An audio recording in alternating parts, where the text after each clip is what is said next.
What's up, everyone? Welcome back to another exciting Art of War live stream! Let's go! Points Day!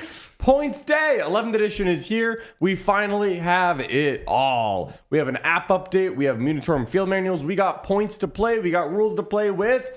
It's here, folks. 10th edition is out the window, and we are all 11th now. And we have a lot of 11th edition content. Oh, if you haven't we been do. checking out the channel, guess what? Over the past couple weeks, we have been putting out nonstop content, and including today, we've been putting out faction videos for every army in the game. So those are going to include like revisiting your old detachments and data sheets, seeing how they fit with the new edition. But also today, we're starting our new list ideas videos. So I think 9 or so came out today. The rest are going to come out tomorrow and Friday. So if you're looking for new, fresh ideas for your army, this is going to be the perfect time to check out those videos, as well as new battle reports. We have Talver Space Marines. John and I played that game. Yup. That just released this morning, and we've got 2 more hype battle reports coming for you tomorrow and Friday as well. If you want to check them out, head over to thewarm.vhx.tv for that 3-day free trial. Or you can click the join button here on YouTube. Gold tier will get you access to every single member's video. And I think towards the end of, in like another week, we'll have close to 100 like 11th edition videos or something like that. I think we're going to hit 100 11th edition videos by the end of the month. So there's a ton to check out in the war. Make sure you check out that free trial right in the description below. And yeah, we're really, really excited. I mean, I'm so excited. I put 8 lists in the Space Marine list video because I just had too many ideas. Yep. So if you want to check out, what we're thinking, check it out. Yeah, and if you want to go even farther in depth and you're like, hey, I want like really in-depth, coaching on my army. I want to be an expert heading into the new edition. We are actually doing faction masterclasses and a fundamentals of 11th masterclass, which you can check out on the artofwar40k.com. There are limited spots, and I know Space Marines and fundamentals are almost sold out. Yep. So check those out, but there's also Tal, Blood Angels, Orcs, and Custodians. No, not Custodians. What is the other one? Is it Blood Angels? It's Chaos Space Marines. Chaos Space Marines. Oh, We got yeah, Chaos that's right. in there. And we'll have the other factions coming up in the subsequent weeks. Absolutely. All right, Oh, Mr. boy. John, you ready? So we're going to start out here. The app is updated, and Yes. it is a new version, a new build of the app, which has Yes. a bunch of additional features. So not only does it have how points work in the new edition with the stepper costs, as well as war gear costs for certain units, but in addition to that, it also has the entire core rules in there, all of the FAQs and erratas, and they're more intelligible than the 10th edition version, where you can kind of click directly next to the thing you're looking at and say, okay, here's all the relevant rules I need to know for that. In addition, there's syncing. When you go and play against an opponent at a tournament, it used to be, gosh, I hope they're playing the rules correct, because I probably don't have this codex. I don't have every codex. Certainly we didn't have every codex. I did But not. now you can sync with your opponent, and not only do you get to see their rules while you're playing that game and sync with them, but in addition, you also can submit your scores via BCP as well, and keep track of them through the Games Workshop app through there. I think it's like Battle, what is it called? I think it's the Warforge? War Journal? No, the War Journal is how you track your games, I think. Yeah, War Journal, yeah, something like that. They've got all new names on Battle this. Forge. Battle Forge. Okay, that's it. Yep. So yeah, ton of new features on here. I'm really excited to get into these. Of course, there are some bugs in the app.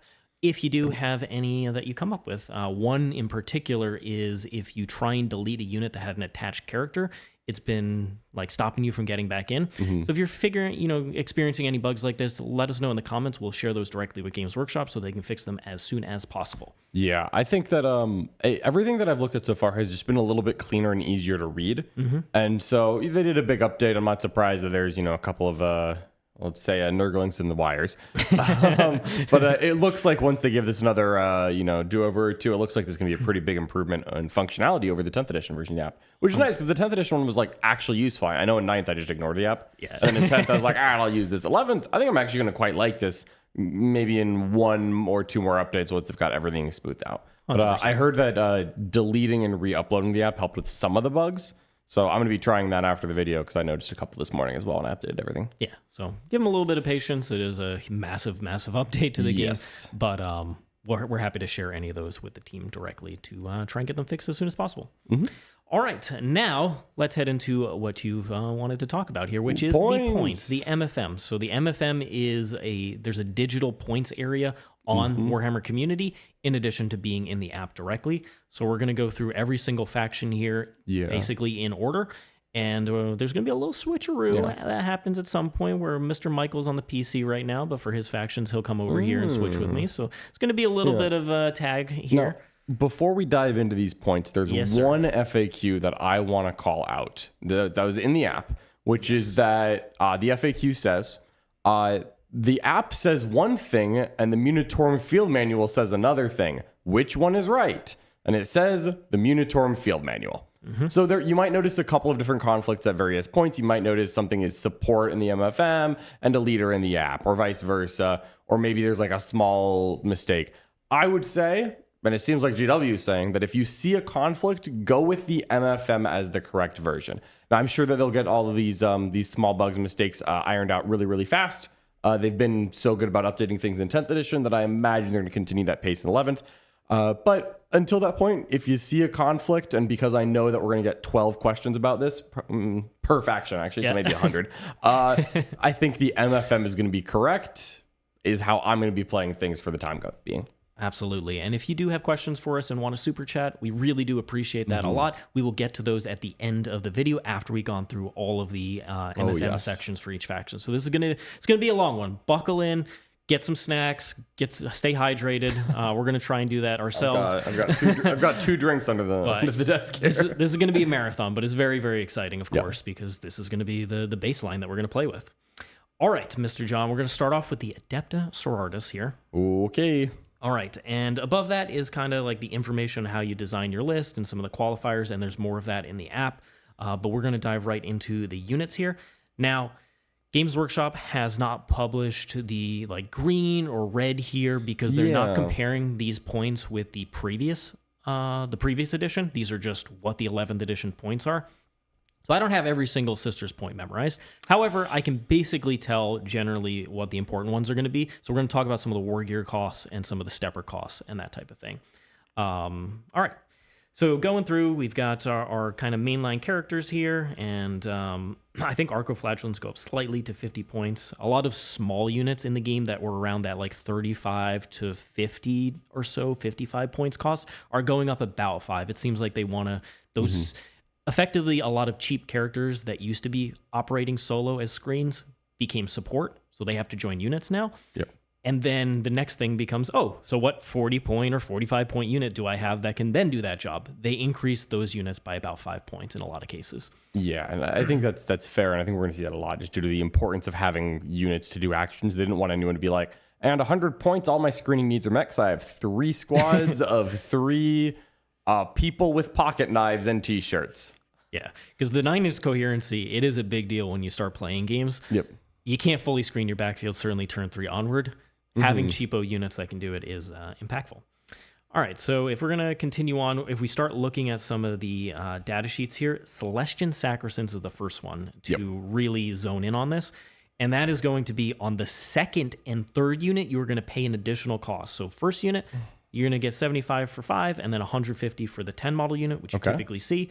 But then it's going to be 90 for 5 and 165 for the 10 model unit. It's a 15-point bump on, that's on the 2nd and the 3rd. 2nd and the 3rd one. So if you're running 30, you are going to see a decent increase here. And I believe the Hospitaller, when we get to her, is also going to be going up a bit. What I've felt on a lot of these taxes so far is that I'm okay paying a tax once. I'm trying to avoid paying it twice. I honestly think 20 Sacrosancts here, very reasonable still. I actually think Sacrosancts have gotten, as a data sheet, they have gotten stronger in 11th than they were in 10th. And so I'm okay with them, going up in points. And I still think they're actually very valuable for sisters. I would probably still run 20. And the new changes to support means you can double lead them now, which was not a thing before. One of the most brutal things I've seen is putting a Canoness and a Hospitaller in the same unit. Because when you kill all the Sacrosancts, well, with the way save allocation works, then all the next saves go into the Canoness, who has a 2-up invulnerable save. So it just stops. It's like, we're done. I burned all those ones and ones. Yeah, really. all the ones went into as soon as unless you roll 10 ones and then fail 10 feel no pains on these Celestians, it just stops when it touches the Canoness. And it's like, oh, wow, just a unit of a Canoness and a Hospitaller. What could possibly go wrong? D3 plus 1. Get them back. And so it's so much harder to shoot through them now that they're still in the unit. You can still heal when they're all dead. That's how it currently works. I think if they hadn't gone up, I'd be a little scared right now. In addition, in Hallowed Martyrs, even if you lost them, John, you could spend the CP to bring back a character which would be the Hospitaller, then you would heal back the unit. Okay, I know that you're like right, Richard, but I'd actually rather you not say that. Hallowed Martyr, yeah, that's quite strong. Of course, Necrons are going to have similar shenanigans as well. So that is and the other thing to mention here is Sacrosankt's got an awesome 1DP detachment. So previously you'd see the best Sacrosancts in Champions of Faith specifically, but now you'll see it in Champions of Faith plus something or something plus the whatever the 1DP version is called. Yeah, I've seen an Army of Faith and was it Sacred Champions? Champions. It has champions in the name. Yeah. They're just I'm sure it's Champions of Faith and Faithful Champions. If I know just Games switch the Workshop. words around. Yeah, of course. I bet it's Faithful Champions. Yeah, and some other things that kind of changed around. If we scroll down a little bit, what else changed for Sister? So if we're going to look at a lot of these units, Exorcists also get the second stepper. That's going to be 180 for the first model, 220 for the second. A lot of the tanks are on, like Castigators are on the third model.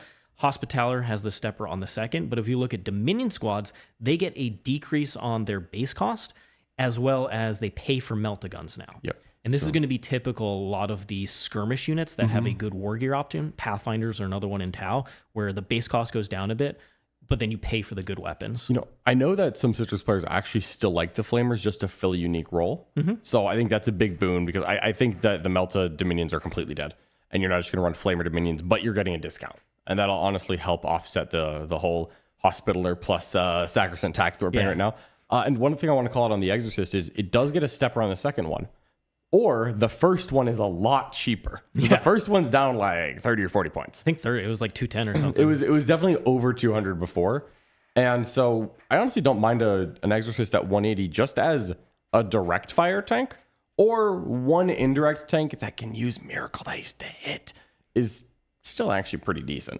Like you could totally indirect pop a Rhino with an Exorcist these days if a Seraphim sees the Rhino and the Exorcist just holds still and just goes boop, over the top. It's not a bad direct tank either. I think I would take one Exorcist because 180 as a direct fire tank is fine and the indirect value is niche, but it'll come up occasionally. I'd be quite happy to have that. There's also a detachment that supports the Exorcist in particular with Fly Girls. Yes, so it affects both, which is really nice. All right. And to add to this, the first unit being cheaper, but the second one being significantly more, that's actually going to come up a couple other times because Stellan Robots and AdMech is another example. Where they're trying to get you to run that first robot unit, but they don't want you to spam it. All right. Continuing on down here, we've got the Immolator. It is going to get a fourth stepper cost. This is going to be more common for dedicated transports and for battle line units, where they don't typically pay the extra cost for the first three, although some do. But they will pay it for the fourth plus, so fourth, fifth, sixth. And then they also pay for their multi-melta versus the flamer variant. So you might, once again, I need to cut points, I need to save points somewhere. I'm just going to run a little bit worse gun, still have the hull, still have the rule that I want. But for, I could really, the Immolator Flamer is quite solid. Yeah. I really could see that working. Now, Junith. Junith gets a quite significant increase. I believe she was around 80 or 85 points. She goes up 30 or 35. That is a lot. Now, she is good. I will tell you, she was definitely undercosted before. She plus 1 CP guaranteed is a massive, massive boon in this edition. I've been playing some Necron games with Imatech, and the difference between having that and not, you don't want to be ditching cards. You're going to look at only 11 if you spend the 1 CP to cycle. You need to score secondaries in this game. You can't be discarding for CP. You want that CP for your stratagems, especially because you have more combinations now. This is a really valuable rule. And that, because we see something similar for Azrael, and she also gives her unit -1 to hit. And that's a lot more powerful now because it stacks with cover. 100%. And now you can double lead her. Now, unfortunately, I hate to point this out because it's a salt in the wound for Sisters players. I don't think Junith's +1 CP is guaranteed. I think it's either ditch a dice or pass a leadership test. Ditch the one. But if you ditch a 1, you're good. But I know we're going to get a comment about it. Yeah. But I think that Junith and a Hospitaller and 10 Sacrosancts, that is a much more expensive unit than before. Yep. But -1 to hit, benefit of cover. You don't really care that you're losing the +1 save because you have a Forp emblem behind it. That is a very frustrating unit to chew through. Now, correct me if I'm wrong, she has the fly keyword, so she could synergize with that new detachment, right? You know, it's funny you mentioned that. Yes, you're correct. Okay, she has fly, they have infantry, the unit has fly infantry. Army of Faith's rule is for jump pack infantry, and the new 1DP is for fly infantry. Yeah. Slightly different, matters for Junith. Does matter. And maybe Ephriel Stern, I don't know if she actually has fly or not, but it definitely matters for Junith. All right, so then continuing on down here, so we've got Morven Vol does not go up, as you might expect, but Paragons are going to pay the cost for the multi-meltas, but their base cost went down, so now they are 180. We're going to see the same thing with Retributors. I don't hate heavy bolters in certain situations. There's ways that you can stack AP. You have the volume, you have the range. I think you probably on Vol's unit are still going to want the multi-meltas, but I wouldn't be surprised if someone finds, this detachment gives a +1 AP stratagem. The Cascadator gives +1 AP. The heavy bolters are now going to be +1 to hit and wound, +2 AP. Cover no longer affects AP. There's going to be a universe where someone takes the cheaper Volgons. Yep. And I definitely think Retributors who can have +1 to hit and wound and +1s to hit and wound, you are noticeably cheaper to not run the Meltas. And I could see people considering 1 or 2 heavy bolter units in certain detachments now. And that's interesting because obviously I know you know, but back in 8th edition, it was very common to shave points off of your list by dropping, 5 points here, 5 points there. So you would have like 2 multi-meltas and 2 heavy bolters just so that you can miracle dice the multis and then save some points. When I won Lone Star Open back in I think 9th edition with Sisters, all my Ret squads were 2 heavy flamer, 2 multi-melta, because I didn't want to overpay, and I was just using the cherubs to double tap the meltas anyways and just miracleizing it. I didn't need 4 multi-meltas in the unit because I wanted the points. And then if we continue on down, we have kind of rounding out the detachments down here. The you can see all the different detachment costs as well as their dispositions. In addition, there are, like, if your enhancement or upgrade gives you a leading bonus, for example, in Penitent Host, your Repentia squad, it notes exactly there that you can lead Repentia now. Because that's where leaders and support are in the MFM. Yes, that's a good thing to call out. And again, if there's any conflict, the MFM is right. So if the datasheet says you can lead Incursors, and the MFM says you can lead Incursors and Scouts, you can lead Scouts now. That's the MFM's right. The MFM is correct until they edit it. And then people were also discussing when we did the live streams regarding the faction packs where we might see the unique keyword, and this is where it is. So, for example, the new detachment Sacred Champions has the revered keyword, and they added that onto Champions of Faith. So that's what it'll tell us. So we'll see those type of where you can't combo these detachments. It'll also exist in the MFM. So the MFM's doing a lot of heavy lifting. Yes. Here. And it seems like that's honestly the best case scenario because Games Workshop is much more willing to edit MFMs than edit printed rules.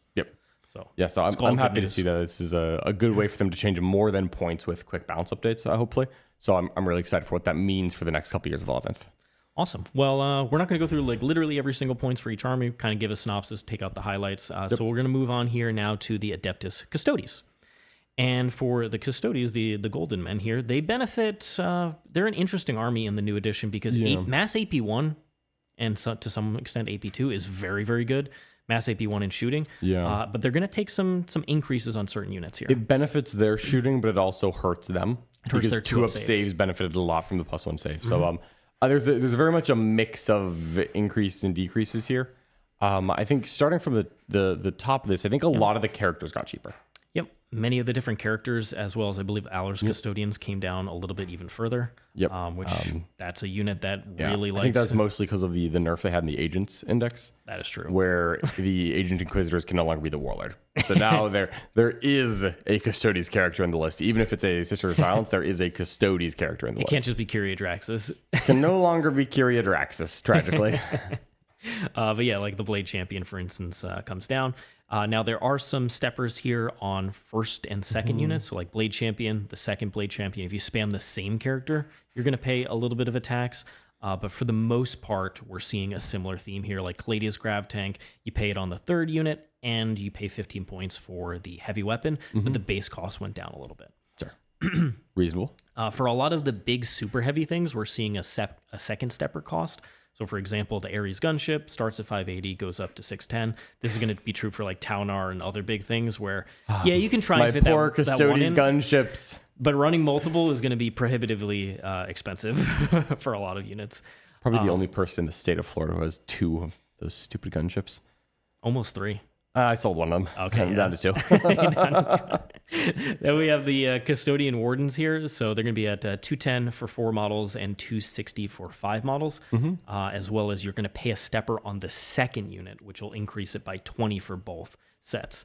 So that is a decent increase there if you wanted to go back to the like 18 Warden build, or 15 Wardens, I guess. It's 18 with the characters. Yeah, I think it's hard to justify that at the moment. It really looks like I think 1 Warden splashed in is the most I would want to get, maybe 2, but I really don't want to activate the stepper too many times in an army as elite as Custodies. For sure. And then I would say the big one here is Custodian Guard. They're going to come in for the first or third unit at 170. So a little bit of an increase there. 5 models, 215, and then the 4th plus models get taxed a little bit farther. So if you are doing the 6 minimum squads, you are going to pay a decent increase on a list like that, as well as for, I believe, the Land Raider. Where's the Land Raider I think it got its tax on the second. Up 20. I don't think it increased on the first, but I think if you were the Custodies list, 3 Land Raiders, 6 squads of guard, that one took quite a bit of a hit. Yeah. So if you were playing a list where you mostly ran 2 or 3 of the same data sheet and ran it in multiples, you are gonna feel these steppers, whereas a lot of other armies can kind of switch around. So I think Custodies are one of the armies that 100% is affected by the steppers because there's not as many layers to the army. Yeah, the fewer data sheets you have, the more you're affected by steppers. It's a general rule, and that's where I don't want to trigger it too many times. And I think also they took 5 points on a couple of their sisters units as well. I think the minimum size sister squads also went up like just a little bit, just a hair on some of them. So it'll be harder to take just a bunch of cheap units. Yeah, I think prosecutors were 40, went to 45 here. Yeah, a couple of those. So overall, the characters help balance out, but you do have to pay the cost for the characters to get some of these decreases. Yeah. And I think they're really trying to incentivize you to run some amount of Alaris, some amount of Custodian Guard, some amount of maybe like 1 Warden squad. Not really go heavy on any particular aspect. They're trying to force you to run more balanced Custodies lists in terms of diversity. I think that you very much want to now take like a 2 DP and a 1 DP to benefit different aspects. So I would really love to have a Dreadnought detachment in there so that I can go ahead and take 1 Telemon, 1 or 2 of the different Custodian Dreadnoughts just to get the diversity in there and not trigger any steppers ideally. Because I really think that with these points increases, you just don't want to trigger too many because you also have to buy all your sister's trash pieces still to be able to score the game. Yeah, and Custodians are an army that benefits from hidden because they're very infantry heavy. Yes. But a lot of their infantry, like Custodian Guard, like Alaris, want to actually shoot. So then they would lose hidden, whereas Wardens don't care. So it's an interesting place where they benefit from some rules, but then other rules, have that counterbalance. Where Custodians end is going to be really interesting to me. All right, so moving on from Custodies, we'll go on to the Adeptus Mechanicus here. An army that... just for you. I know all the points for, 100%. I bet you do. So starting off here, we have the Archaeopters, which, whatever. They haven't been good since they were spammable. May they never be, honestly. Then we have Corpuscari and Fulgurite Electropriests, and you'll see here that they have no stepper whatsoever.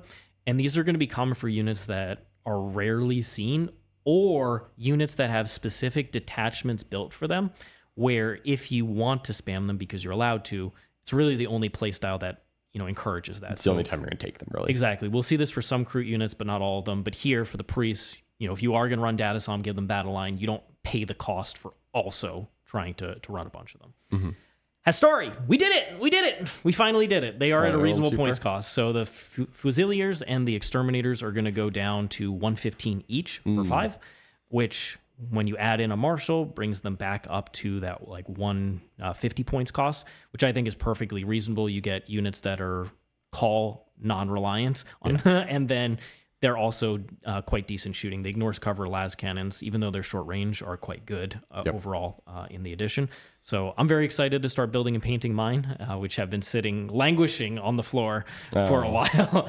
But I'm very excited about those guys. And we have the Castellan robots, as I mentioned, the first unit, significantly cheaper. It's down 40 points for the 4 model unit and 20 points for the 2 model unit, as well as the Cybernetica Datasmith is down 10 points to 25. So the unit overall, if you want to run one big brick of them, is going to be down 50 points, which at that point, maybe you do actually think about running robots, since there is a new support detachment for them as well, Lords of the Forge, which you can combo with Cybernetica and really try and get the most out of them. But if you do spam them, you'll go back to the higher points cost there.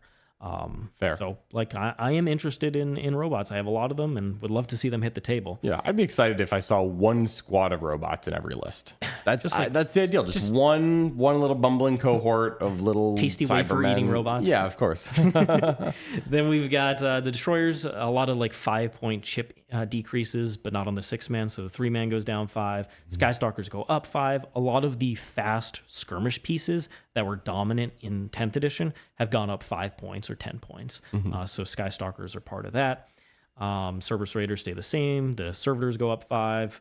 Sicarans go down a little bit because they lost, they have stealth on their data sheet, which is no longer a really terribly relevant rule for infantry units. Not much, no. So they got a slight decrease there, which is quite nice. There's some interesting war gear costs where like Ferromite Cannon, the auto take on the Scorpius Disintegrators 10 points, but the base cost for the Belarus went down. And then if we look through the characters, the ones that gain support are going to be the Marshal and the Techno-Archaeologist. So the 12-inch no-go zone bubble guy has to be run in Rangers, but that's still perfectly fine. And then the other big decrease that we're going to be looking at over here is for Thulia Gould. She goes from 210 down to 180. Call goes up 10, so it's a 40-point difference between the two of them, which I think is actually pretty reasonable compared to the benefits you get from Call. Then we have, to kind of round this out, we've got the Iron Strider Ballistari, which were the best anti-tank platform for our friendly AdMech. They are going to go down a little bit in base cost for the first 2 units. So the autocannon's a bit cheaper, but then the las cannons are going to pay 10 points, and they're effectively going to be 5 points per model more expensive than they were. So if you run 1 las cannon and 1 autocannon unit, which is much stronger, then you effectively net the same. And so I think we'll start seeing a better balance between those weapons than before. Yeah, that's fair. But overall, I think AdMech is in an excellent spot here. The other thing to mention is AdMech had a bunch of detachments that were really, really bad. And those detachments, like the Cybernetica, the Datasom, Conclave, not Radzone, what was the other one? I feel like there was another detachment Explorer Maniple. Oh, okay. They had all their enhancements go down 5 points. Oh, nice. As just like a little bit of bonus if you want to go. I like that for the detachments you didn't see very often. 100%. So I'm really happy with the AdMech changes. I think they're in a great spot. And if you want to hear a little bit more from your favorite tech priest, we're going to give you this little commercial for the War Room. From the moment I understood the weakness of my Warhammer gameplay, it disgusted me. I crave the confidence and knowledge of experts. I aspire to the positivity and excellence of Art of War. Do not cling to the falsehoods of blaming dice and the weakness of your faction. Join Art of War and take your Warhammer journey to the next level.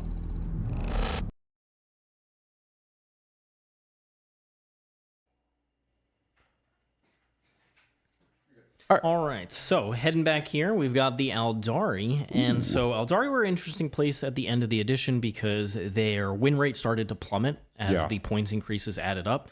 But heading into this edition, they aren't stuck playing a style where you have to survive on objectives. So you can go for a recon or one of the other primaries. Or disruption, where you just have to hold a little bit of objective. Exactly, and I think that will end up helping Eldari more so than 10th edition missions did. Yeah, and we see a little bit of a mix of increases and decreases here. One of the ones that I think stood out to me at first was Baharoth. Baharoth went up in points as a character that was not commonly taken. And that's going to sound really crazy if you are reading this and you haven't played yet. I think that was a crazy decision. And then I watched Baharoth get played for one game, and I was like, oh, that's why they did that. Because that got crazy now. The reason is that, once again, as we mentioned, screening is significantly harder because of the coherency change, and then a lot of characters that were cheapo and to screen your backfield became support, so you can't have solo characters, and then a lot of the solo cheap units became more expensive, so you have less of them. Yep. And all that adds up to being that 6-inch Deep Strike is kind of similar to 3-inch Deep Strike used to be in 10th. That, and also the timing of it. Now that you Deep Strike in your movement phase, not at the end, what we've seen is that Baharoth can drop with his 10 Merry Men and just mortal bomb people immediately. And it's like, oh yeah, before you have to fall back, because I drop, I kill the 5 man squad that's tagging the fire dragons. Hey, look who's not in combat anymore. It's the fire dragons. They're going to move and shoot like normal. Or you drop down, you blow up the one screen that they had protecting their home objective, and now the next unit comes in and wrecks them. Also not fun when that happens, by the way. I've seen that they, because they can go up and down constantly, and they don't have to shoot. I've just seen them drop in a place where they're going to be hidden, bomb something. The rest of the Elder Army kills the things nearby, and Baharoth is just like, I'm just not going to shoot. Up, down, do it again. Yep. And I'm just like, man, this just keeps happening. This just keeps happening.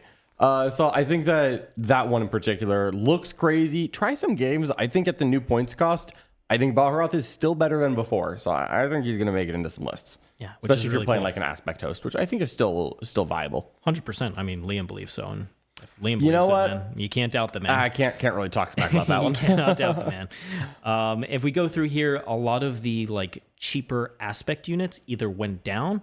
So, for example, I think it's Shining Spears got a nice little decrease, as well as Striking Scorpions, because Infiltrate Scout is a less powerful combo since you can't combo it anymore, you pick. Sure. So those went down a little bit, but things like Dark Reapers went up a little bit since they effectively ignore cover because they ignore ballistic skill mods. Yeah. In addition to hit I think mods, they also already ignore cover. Yeah, I think they ignore everything, period. If they didn't before, they definitely do now. Yeah, and you might still run like one of the Tempest launchers or two, but I think just direct fire, it's still a good unit. I think I'd just take the solid shots on the Exarch at this good point. Unit shooting downrange. Eldrad went up, as we've mentioned. A lot of the guaranteed CP characters are going up a little bit because they are very impactful in the new edition. Yep. Let's see what else were changes here. Guardians go down a little bit, which is nice to see. The Guardian Defenders. Karseth gets a nice decrease as well. He's the 12-inch no-go zone for Eldari. That's useful. He is a potential screen in the backfield. And I think he does something else. I'm forgetting. Yeah. He had a pretty decent gun, as I remember. It might be like a gun that slows people down. But it had some kind of cover effect. or do maybe something? it's a strip cover. I just remember he had a psychic gun that was actually pretty decent. And then it applied a debuff on the enemy. I would have to reread it to know for sure. But the 12-inch no-go zone, him going down and having that is quite significant because we're going to see some other 12-inch no-go zones go up in cost. Him going down, probably fair. He was overpriced before. That I think just makes him quite powerful. Definitely more interesting. We have Jane Czar. Jane Czar and her Banshees go down, so that package is significantly cheaper. Yeah. Now, Fight First and... this is just a missile. Fight First is worse. You can't be just defensively kind of stopping your opponent from attacking an area anymore. They can go in there. Still a very good heroic intervention threat. Heroic onto the ends of a unit. Kill it, take back your objective. But she's also just a good missile, as John was saying. I think she's excellent. I think at this cost, you still run her with 5 Banshees. Yeah, and you're just not pretending to be defensive. It's just as soon as you see an opportunity to hit an objective and kill the unit on it, go. Precision is also significantly better as a rule, so it's nice that she can rip up enemy characters quite easily. Pretty good. The Shroud Runners go up. A lot of units that strip cover have gone up because that's a very good rule now. And you're kind of looking for it. I think a lot of the Wraith constructs went down though. Like Wraith Blades, I think got cheaper, which is quite nice. As well as the Warlock Conclave went down 10 points for the 4 model unit. I believe that makes no sense. That was crazy powerful, and they gained ignore cover. They effectively gained ignore cover because they're torrent weapons. That was one of their weaknesses, is that they auto hit, but they didn't ignore cover. Yeah, they lose that weakness. That's a good unit. I think an army like Seer Council really benefits a lot from a change like that. Yeah, so a couple builds I think will still will kind of float to the top of Eldar. I could see Seer Council or Aspect Host still being quite good. I've even seen some people taking new looks at the Corsair detachments, Lycan having Karseth and having, like Uriel for the, I think Uriel gives a redeploy. Yep. Which is still quite useful. Yeah, and then if you're looking at other units that were probably undervalued in the last edition, the Windrider bikes with the Farseer or Warlock support, Tucker's been having a great time playing the, Windrider host? Yeah, and I think that Warlocks give ignore cover, which is the same as last edition technically, because if you ignore it, you ignore it. But it probably feels more impactful to have the ignores cover now than it did before. And so you're very much going to take it. Yeah, reroll hits ignore cover is efficiency you struggle to find at other places. 100%. And then I think there were a couple of little decreases like the Yunari. I think the Enkarn went down just a little bit. But overall, I think Eldar are going to benefit even more than the changes here, they're going to benefit from the mission changes, I think. Yes, I completely agree. All right, so that is Aldari. Moving on, what do we have next? We've got Astra Militarum. I'm going to go ahead and pass this off to you, Mr. John. I don't need this. I already know everything here. So for Astra Militarum, we've got some a real mix of changes, I would say. Some things got cheaper, but then the infantry is going to have gotten a lot more expensive. Basically, if you've spent the last 12 months shaking your fist and being like, why haven't they nerfed recon yet? Well, they did, finally. They just took their time. But you'll see things like armored sentinels actually get a little bit cheaper on the larger units. I gotta say, 120, that's 14 T8 2-up wounds for 120? It's a 2-up. It's T8 7 wounds a model, a 2-up save. That's pretty tanky. At 120, I'm like, that just starts to become, like, at what point do I just run 6 when there's no tax on sentinels either? There's some good things here.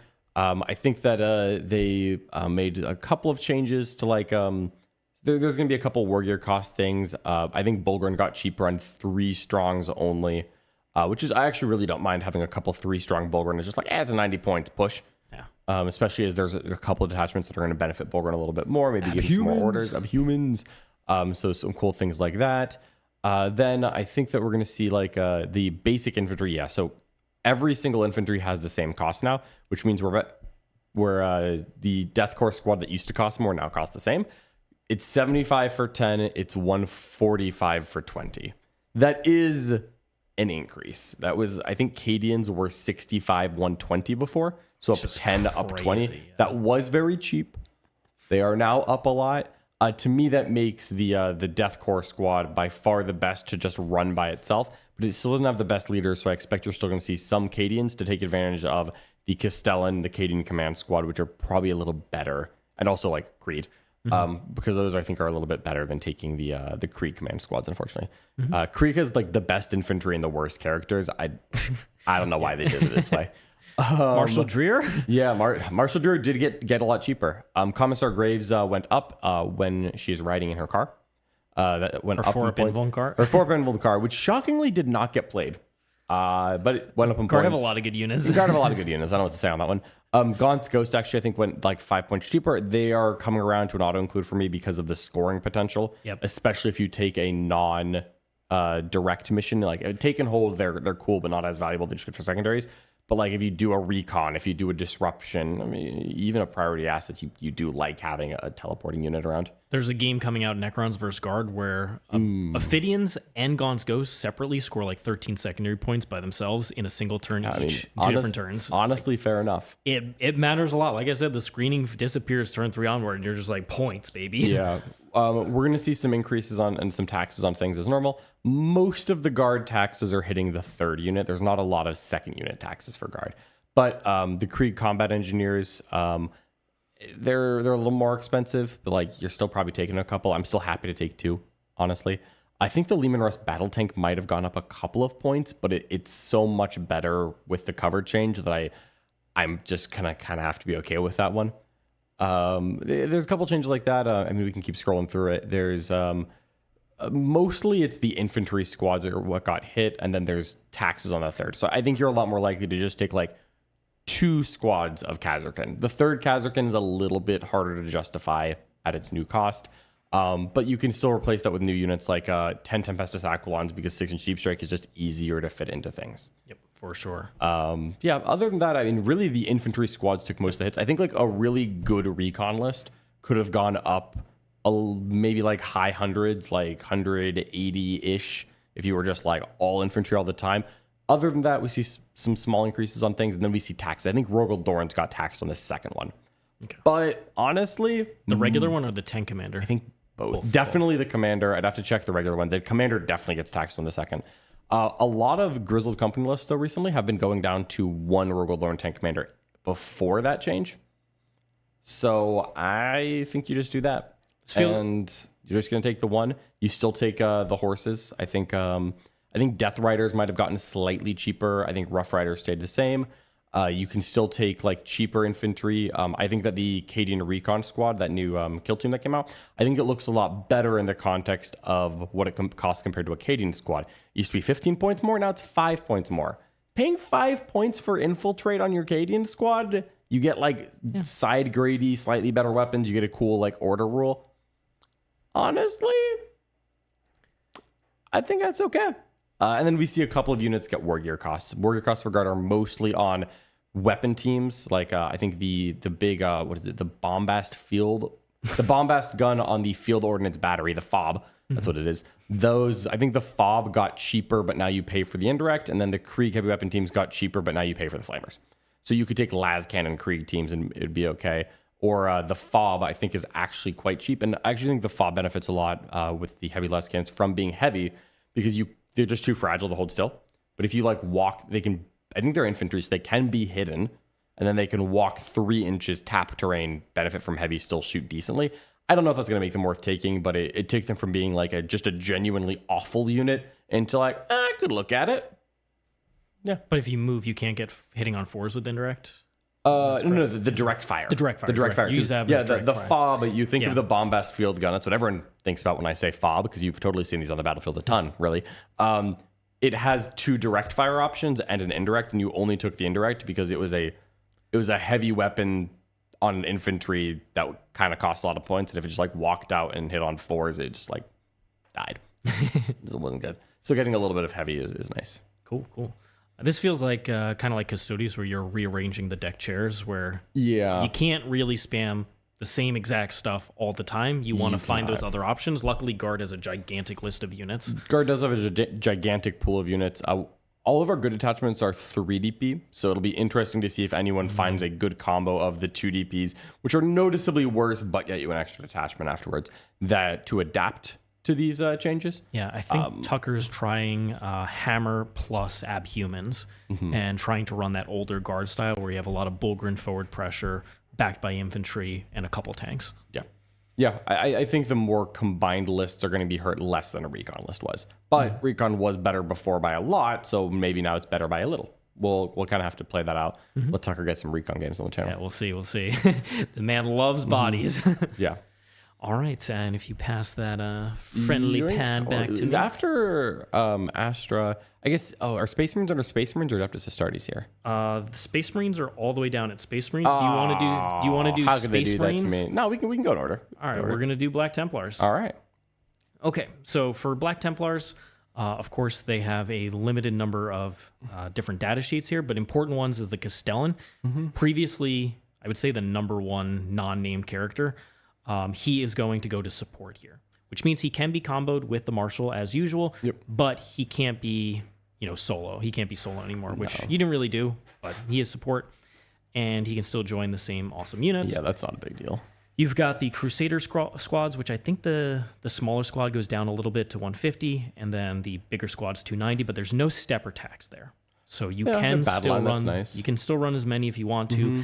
Bastion Task Force, importantly, I believe is 3 DP here. And that's actually a great time to mention. Each of these chapters, they now have everything listed. So even generic Centurions, like all the generic units are still in the Black Templar MFM instead of just referencing the Space Marine one. But they could have different costs.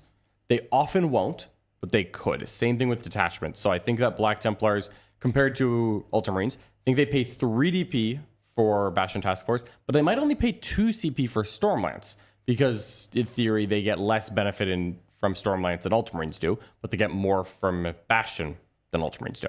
And so they are willing to have those different costs, so you can look through that. I think Black Templars, it may not show, but the Repulsor Executioner I know is cheaper in many places.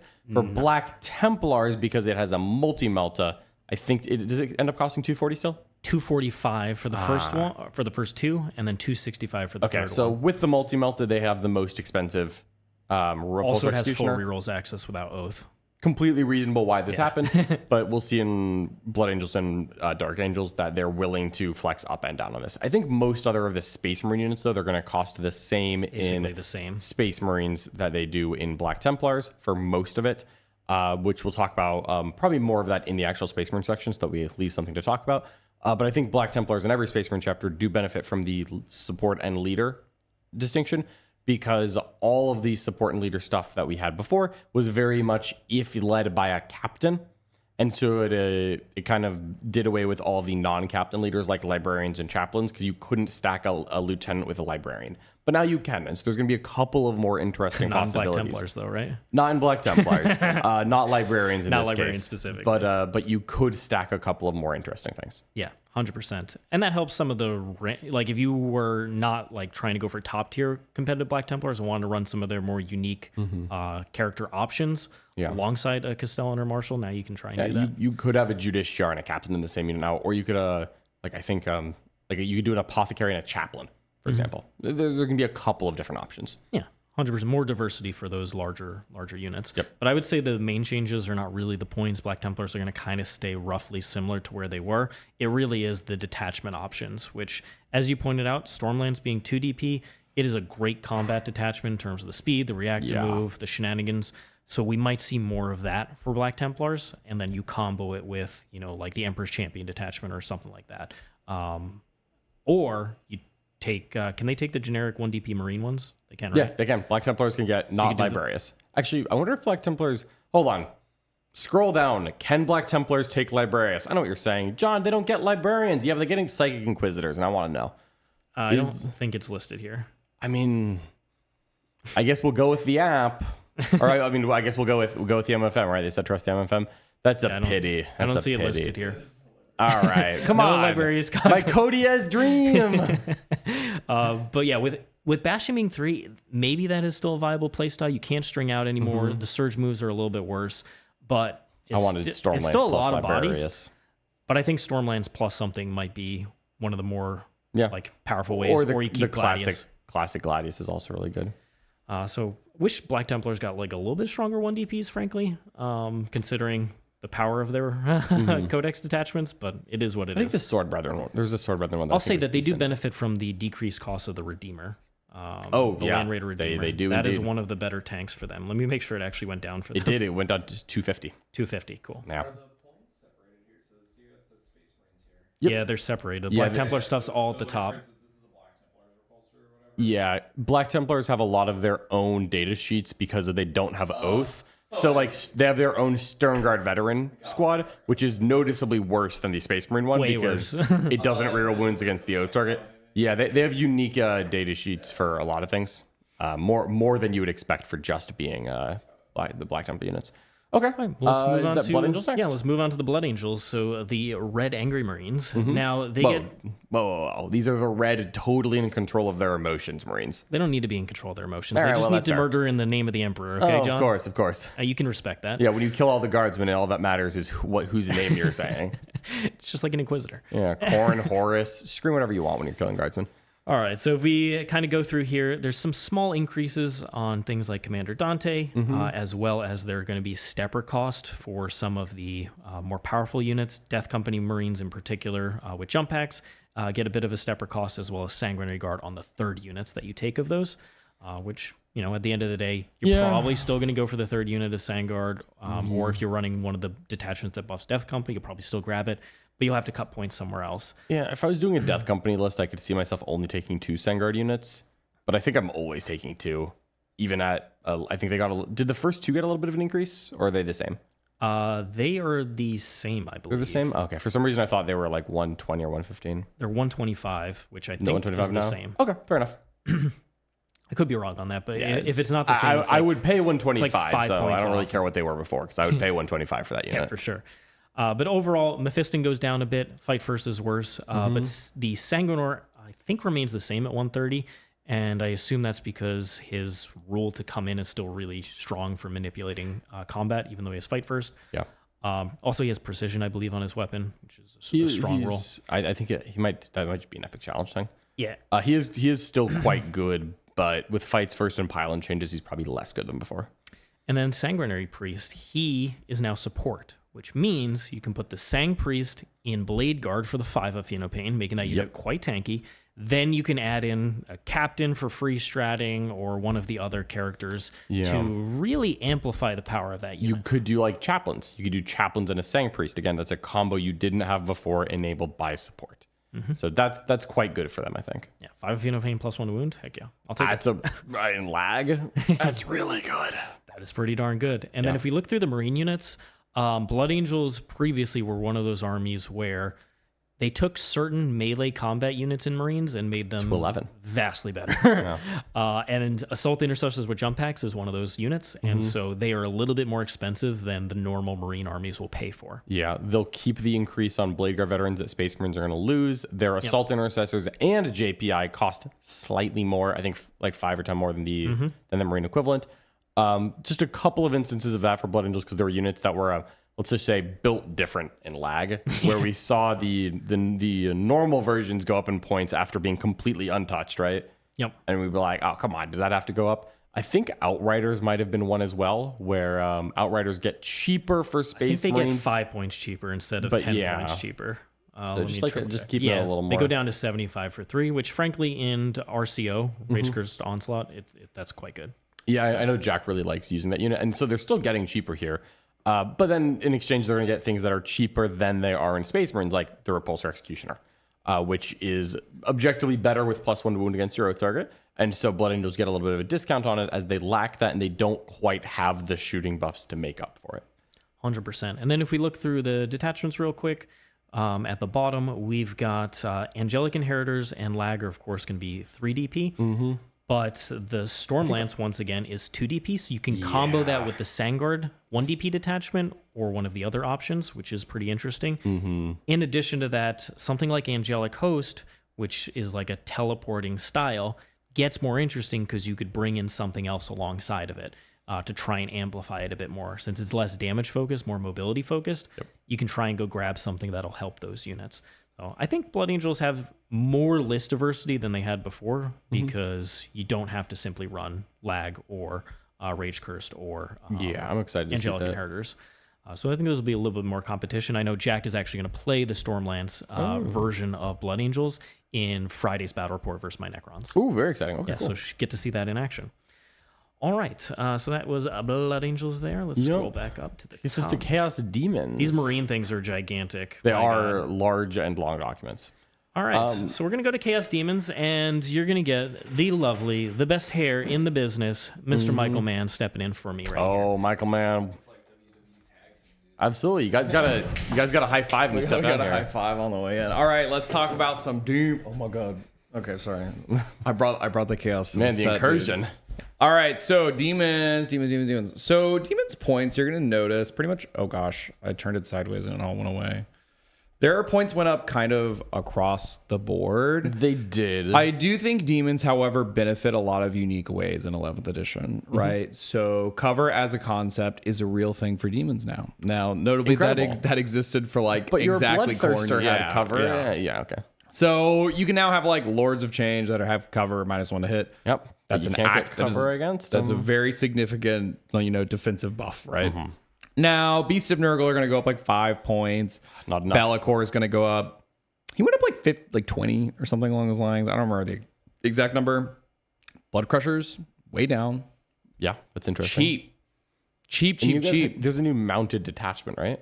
There's a new mounted detachment. So what it does, it gives them fallback in charge. So you're gonna, I think where the Blood Crushers get really interesting is when you look at the detachments, you're gonna notice that Shadow Legion ended up being 2 detachment points, which is actually quite surprising. I was completely shocked by that. Yeah, so you can combine that with the mounted detachment, and then you're gonna have your Blood Crushers that are fallback in charge, advance in charge, do charge mortals like all of the time functionally. Demonic Incursion's your only 3 DP, right? All of the God ones too? Yeah, that's right. Yeah. Demonic. Scintillating was 2 DP? Scintillating is How did scintillating is that impact happen? 2D. What are we doing? I'll be honest. None of the 1 DPs really do that much for it. You get disposition access, which is the most important part of it, Yeah, right? sure. Scintillating, being able to all of a sudden be like, I'm purge the foe with 5 birds. That's just like a thing that happens. But looking at a couple of the other points real quick, there's nothing like really crazy here. It's kind of just Genoic points cross, points going up. Great and clean ones are still like 265 is still cheap, Yeah. I think you get a tax on, is it the second Lord of Change and the third of other Greater Demons? It's the third Lord of Change. Oh, so it's third for all the Greater Demons. Third Lord of Change. Let me double check to make sure it's the third for all of them. Third for the Great Unclean one. I can appreciate this from a balance perspective, but how are Greater Demons less rare than my Rogel Doran with an officer in the I turret? don't know how to tell Come you. on. Tell you. Come on. He's The a very- Greater Demons of Jealousy who never work together? He's really rare. Apparently it's not.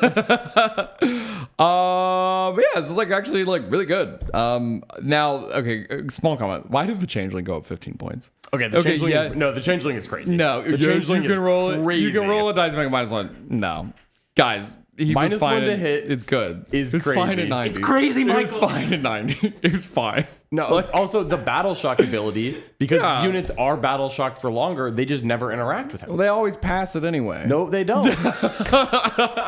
They do not. Anyway, I think the changeling was fine at 90. Yeah, and I think he's fine at 105. I'm 105 now. I'm still not going to take him at 105. I think they're fine at 105. I would take them. I'm still not going to take him. Oh, I'm still not going to take yeah, 105. I'm sorry, Michael. I think really the big thing to highlight for demons and the MFM is really the 2 detachment points just across the board, except for really incursion. Incursion being 3 DP and disruption is like really icky. Like I don't. I'll be honest, guys. I've written a lot of demons lists and I haven't found an incursion one I like. However, I really like scintillating. Plague Legion, I think it's sweet. Yeah. Their battle shock rolls are really good. Plague Bears did go up 5 points. Would you put the changeling in Plague Legion? You know, he's not currently in it, but maybe I should. Just saying. So Beast of Nurgle went up 5 points. Beast of Nurgle are also a really, really good data sheet now. For sure. Being able to give a Beast of Nurgle hidden, and it's like already a very tough guy to kill. It's just really strong. Yeah. Oh gosh, I'm sorry. All right, the 2 big winners: Plague Legion, Scintillating Legion, and Yeah. Shadow Legion. I'm not convinced Shadow Legion is actually going to crack the top 2 though. That's fair. Like the Blood Crusher combo is really good, but I still mounted as a keyword in 11th still like sucks. Yeah. I really just like Warp Tide. Okay, Warp Tide is good. I do agree with you. However, the issue with Warp Tide is getting it into a place that is good. So Blood Letters notably already get advanced in charge in Shadow Legion. Plague Bears? Yeah, it's good in Plague Bears. That's what I'm saying. Yeah, you combine Plague Legion and Warp Tide. Yeah, I think that's really strong. Yeah, being able to give your Plague Bears advance in charge is just like fine. That's good. And then you have that 1 CP where you can like auto what you double their move. It's functionally auto advance 5. I think it's or something. normal move 10, but then they can't advance. You can't advance. You can't wombo combo this all of a sudden. But if Be you like, need to I do an moved action- 10. But if you can do an action, it's really good. Yeah. Maybe a So recon. Warp Tide doesn't combine with like much else. Like I thought about trying to do it in like Scintillating Legion, and then I was like, wow, these pink cores Still are nerfing. not don't do anything still. Yeah, it's a They lot of ways to still- ham your opponent 3 AP 0 saves instead of 2. Yeah, and if I want my Blood Letters to advance in charge, I'm only going to play these guys in Shadow Legion anyway. And then You can do Daemonettes. Blood Legion. Can you? I think you 1 CP advance in charge them or something in that detachment. Yeah, but then you can use it on something else and you can Warp Tide the not Blood Letter. For the Blood Letters. Yeah, well, when we see Blood Legion on the table, that'll happen. So When you put it there, Michael, you have to put it there. Blood Legion, guys. I did get really excited at first because I was like, oh my god, you can combo Warp Tide and Blood Legion, have all these advanced charge Blood Letters, and then I very quickly realized I like wrote the list. And I was like, wow, this is like not a lot of stuff still, apparently somehow for all these melee guys. And its disposition access is really awkward. Like a Khorne army doesn't want to necessarily do recon. Purge for melee armies is really rough. Like you really So you gotta purge gun good, purge melee not so good. Purge melee is like, I think like melee armies want to be like take and hold. Yeah, I would agree because you kind of want to like actually have to fight on the objectives and stand on the objectives and do things. So that's kind of it. It's really minor points thingies. I think Lords of Change, the big thing with them is that I'll be honest, I'm still going to pay for them at 300. I'm just going to bring all of them. The psychic buff is still huge. Right? Yeah, it's so big. Like the fact that you can still take Be'lakor, you can still bring your Lord's Change, you ignore all mods, you're going to hit on 2s, you're rolling 1s. And you'll never pick Ignore's cover again. You never pick Ignore's cover literally ever again, and you're going to take Sus T3 all the time, unless you technically have to take lethals occasionally. But like Sus T3 like almost all the time, and then 1 CP plus 3 strength plus 1 AP. I'm strength 13, AP3, ignore all mods, Sus T3, hitting on 2s, rolling 1s. Really good. And I just have to tap into objectives. Also, the Puppet Master broken on the new terrain. It's crazy. Oh, because range is still from it, so Ignore's hidden. Yes, ignores hidden. Also, you have like your little screamer idiot touch the building. He touches the building, and then guess what? Your Lord of Change that does not have to touch the ruin shoots through the little screamer. It would just tow on terrain. Also, big thing. Screamers got frame keyword, guys. They gave frame to Screamer. Yes, they did. They gave frame to keyword. Screamers, those giant tails. Now, dude, you just whip his tail around. You fly. You measure from the tail? You measure from the tail because they gave them frame keyword. So the screamers gained like 4 inches of move. It's so stupid. It's so dumb. So yeah, the Puppet Master is like crazy. He's really good. Can I have Richard back? I don't know if you want to run Kairos though. I'll be honest, Indirect's really bad now. Yeah, but he can like shoot directly, maybe. Yeah. So that's the thing about Kairos is because he doesn't get Sustain 3. He doesn't actually shoot very hard. So he's like okay. enough. He's like a fine gun. The Vect is still good. I still think you probably take him for the CP. Sure. But if I were to cut a grader, I don't think I cut either of the 3 Lords of Change. I don't touch Bellicor. So I think he's the one on the table. I think he's the 5th worst one, honestly. So I think the current list I'm sitting at is all 4 birds. So you take 3 Lords of Change, you take Kairos, and then a Bellicor, a Winged Demon Prince, and a unit of Plague Bearers. And you take all 4 Tzeentch enhancements, which are all really good. And then you take because like as I mentioned before, you take the Purge. So you take, what is it? Lords of the Warp. I use 0 rules from it. However, you do want to be Purge the Foe. I do get Purge the Foe. What do you know? That's kind of cool. Anyway, so demons, their stocks are good. All right. I don't have anything really a lot bad to say about demons, other than the Changeling shouldn't have gone on 15 points. Okay. But do we want to hit some Michael armies while we're here, or am I getting my Richard back? We'll just go. We'll WWE tag team it. All right. We'll swap it out. What is next? Anyway? Chaos Knights. Yeah, I don't have anything to say about Chaos. I have a lot to say about Chaos Knights. All right, get back in here, Richard. We're going to talk Chaos Knights. Okay, so this is the first Knight army, and we're going to see that Imperial Knights are also going to get some changes in this theme. All right, I got this. So they have made a lot of Chaos Knights. There's a lot of names on here, and you're going to look at a lot of these and say, hold on, there's an Imperial version of this. I don't know what the Chaos one does. If that's what you think, it's down 5 points. Other than that, you're going to look at some of these and be like, hey, I've played against those. That one's up 50. That's the Despoiler. The Despoiler's up like... the Despoiler, you don't have to pay for the war gear. So you could not go up as many points if you didn't want to. But if you wanted the good stuff, you're going up a lot of points. The Rapid Fire Battle Cannon. Is this the single most increased unit across the game? The Despoiler? Yes. No. It's the Defiler. Oh, yes. Sorry. Yeah. It is accepting second. the Defiler. It is except if number 1, 2, 3, and 4 are the different types of Defilers that went up 1 Gerbillion points. Still good, probably. Then the Despoiler is number 5. The Despoiler went up. I'm seeing this. Yeah, Chaos Knights went up a ton. I mean, because the base cost went up too. And then they get taxed on the second one, on the third. Despoilers, much less common than Greater Demons. Everyone knows that. So we're going to see that the Rapid Fire Battle Cannon is being paid for, but not as much as the Gatling Cannon. The Gatling Cannon is the most expensive. That's because spicy. it's better. But with the AP changes, I am more willing to entertain the Battle Cannon. Especially I think I'd rather have the Gatling. But if I was in a points bind and I just needed to have some points back, I wouldn't be mad about the Battle Cannon one. Chaos Knights don't really fall back and do anything, so I'm always a little hesitant to take an all blast knight without combat. Mm-hmm. But broadly speaking, the Despoiler went up a lot, and it's our best knight still. I think the Tyrant might have gone down 10. Executioners still at 130 is great, by the way, because Executioners are a lot better with the cover rules.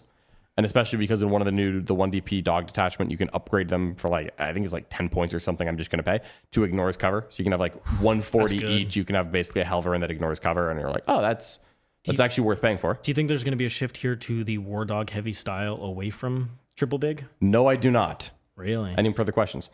That was my primary one. All jokes aside, it's because the Carnivore actually went up in points, which I think is a travesty. I don't understand why the Carnivore went up in points. What was it, 150? It only went up 5.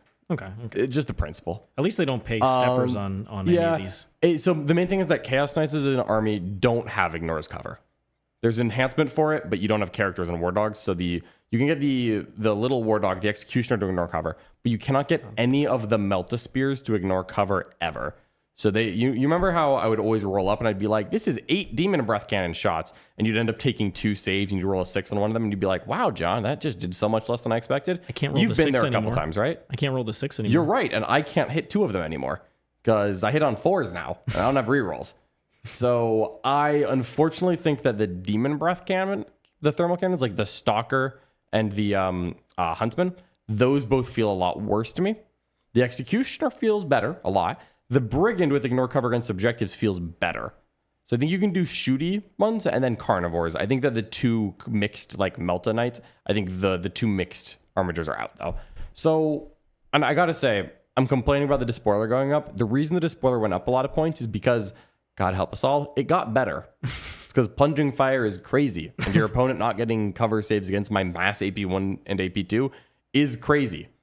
So I think you could do a War Dog style build. If you did, it's like you probably go battle line so that you can get enough of the knights you care about, and you go just like carnivores and huntsmen, or not huntsmen, brigands and executioners. Those are all really good. Do you think 2 despoiler plus War Dogs, or you think you? I think if I am doing, I think you just do 3 despoilers. Wow, just one is not triple battle or double battle cannon. No, I think they're just all triple Gatling cannon. The other knights in here, I need you to believe me that I don't. There isn't another knight on there that I want. Okay, I can take. Okay, look, I could take a desecrator. And that desecrator is 355 for the first one. Now, how much is a despoiler?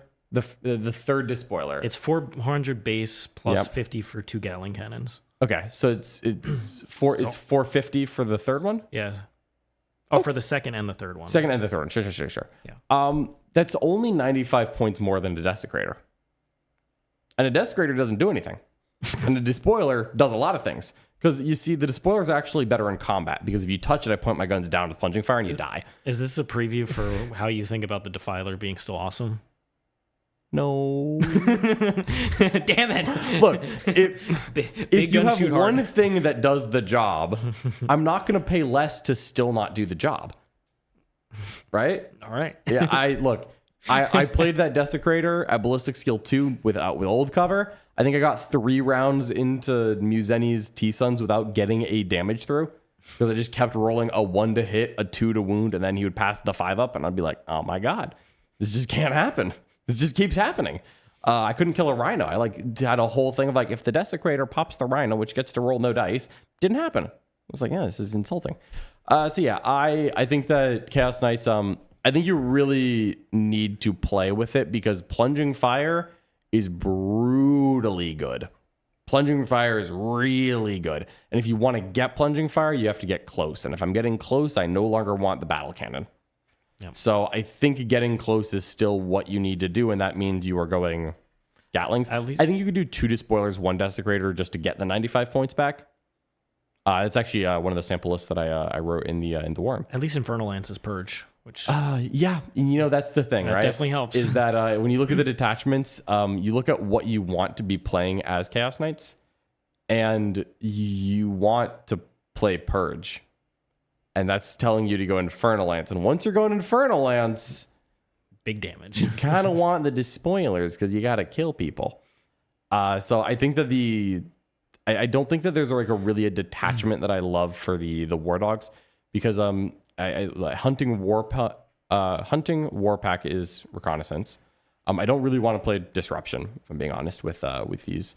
I do not want that. Actually, I think Lords of Dread is interesting. I think a priority asset, because you can action in combat and when you shoot with big knights. I actually think that you can do priority assets better than most armies as Chaos Knights. So I think Lords of Dread plus hunting Warpack is interesting. You just get 3 ignore cover executioners. And then you get more enhancements, because you can get 4 enhancements now. And Lords of Dread is notably you get really good enhancement detachment. So you can do some good things there as well. I have a sample list for that in the Warhammer video that's coming out this week. Action and engagement range is very good for your. Yes. You're totally right. That's the one weakness of priority if you get engagement. Yeah, when blocked. people just jam you, and you just tap 2 knights on the objective you need to action, and if your opponent jams you, you just keep actioning, you shoot, and you still punch. Yeah. You just do it. And for that, you crucially do not want any blast weapons. That's the problem. Traitorous Lance is also fun because the more battle shock, and it gives you another Purge the Foe axis. Because I think Purge or Prior are the only ones I'm really interested in as Chaos Knights. I don't love Take and Hold. Okay. Yeah.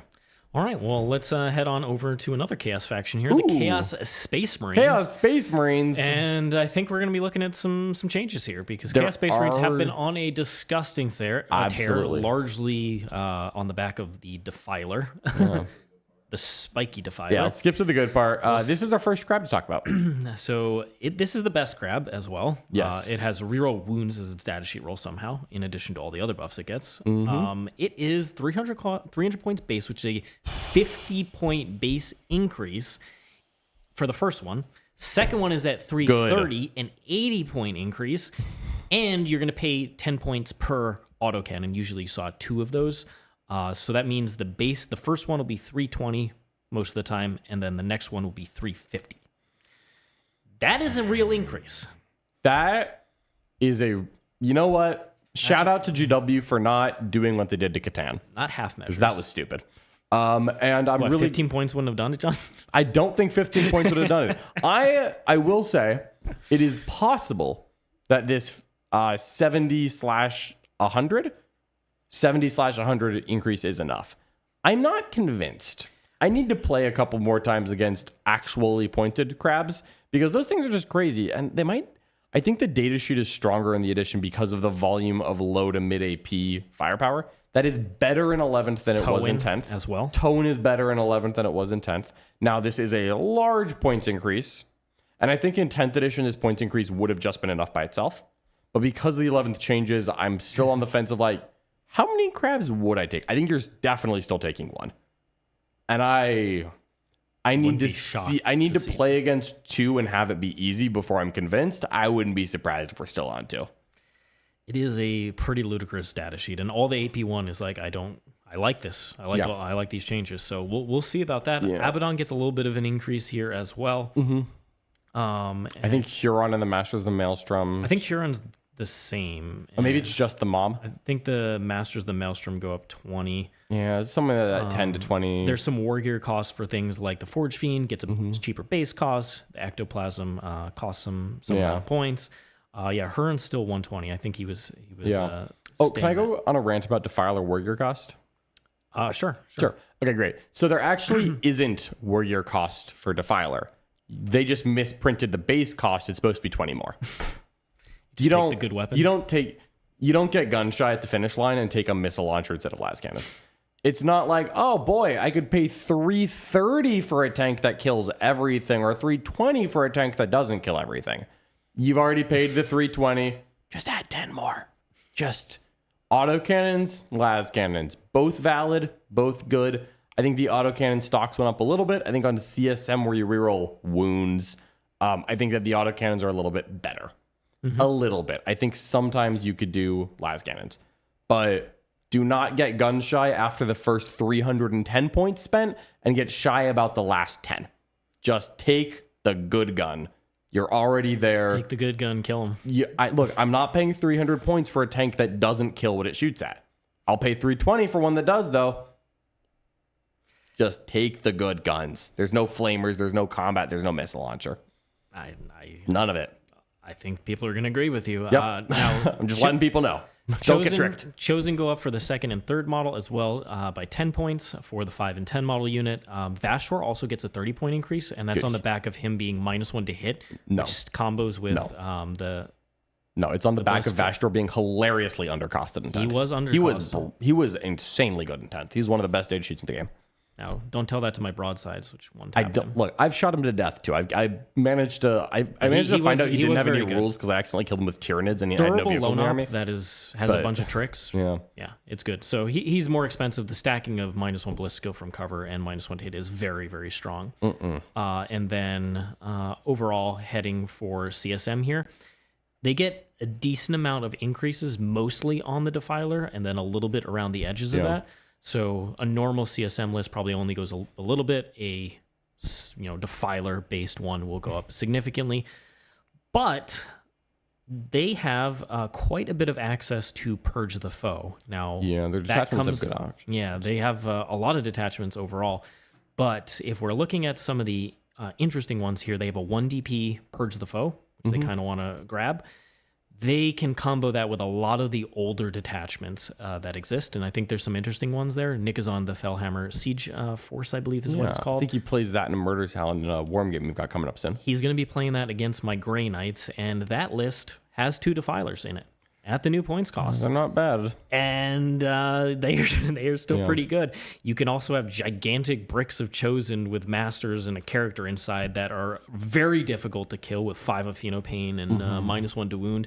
So try playing against that and purge the foe. I think CSM are pretty well suited even with the increases because they play that disposition really, really well. And I think that CSM has a lot of really good disposition access in places you would want it. Yep. Now, CSM has a wealth of detachments to choose from, so that helps their case. But you have a good take and hold in Vets. You have a 1 DP to add Purge the Foe to any of the 2 DPs. Packbound Zealots, obviously still powerful, is Prio. Renegade Raiders, obviously still powerful, is Recon. I don't know what their disruption options are, although according to our tier list, that's the one you're not looking at as much anyways. Huron's Marauders is a 3 DP. Huron's Marauders is a disruption. Huron's Marauders is quite good. They actually have a lot of disruption. Yeah, okay. Like Deceptors, Dread Talons, I don't know Nightmare about Hunts. I don't know about Deceptors. Oh, and Cabal of Chaos is disruption, so you can add it to anything, so it's a 1 to be.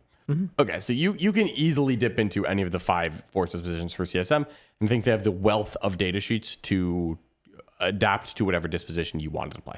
Yeah, I think if you're a CSM fan and you're reading this and you're like, I see a lot of increases here, your army is still really strong. Trust me. Yeah. Real strong. That's an okay place for them to land, I think. All right. So then we're going to go on to we're going to skip Chaos Titan Legions. We are going to skip Chaos Titan Legions. Dark Angels! We're going to do Dark Angels. Dark Angels!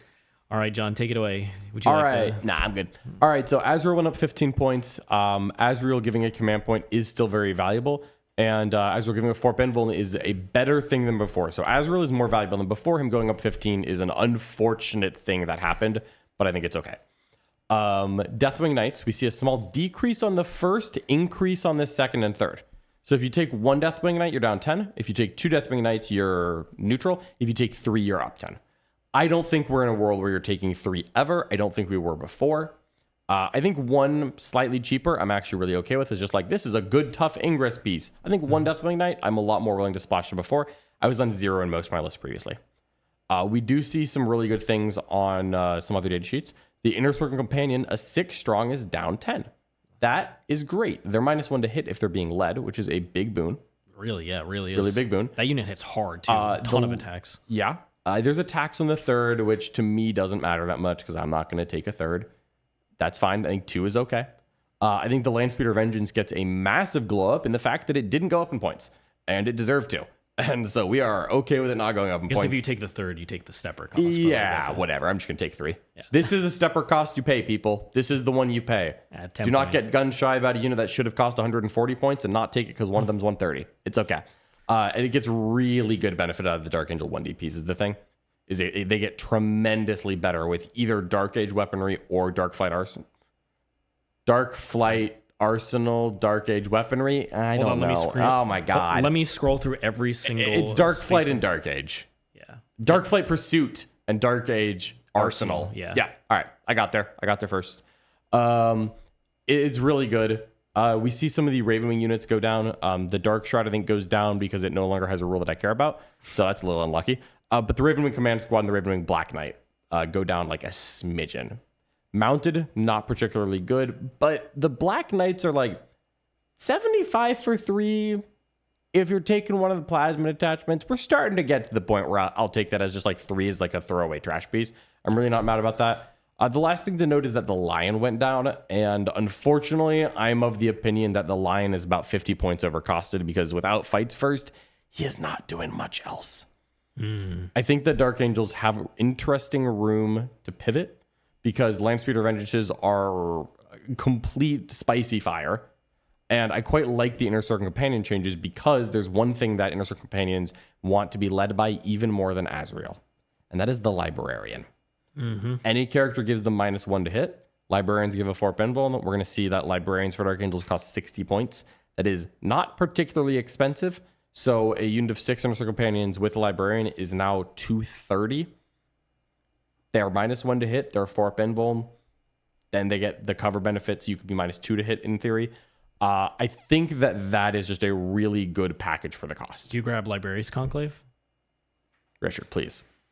I grab Librarius Conclave. I'm not taking multiple Librarians and not playing Librarius Conclave here. Let's have that Librarian and give real 1s to hit, real 1s to wound, -1 to hit, Fort Benvol for 60 points. Don't mind if I do. This is where we need all the clips of John talking talking mad smack about Librarius Conclave for the last year or two. Yeah, because I couldn't also take something else with it.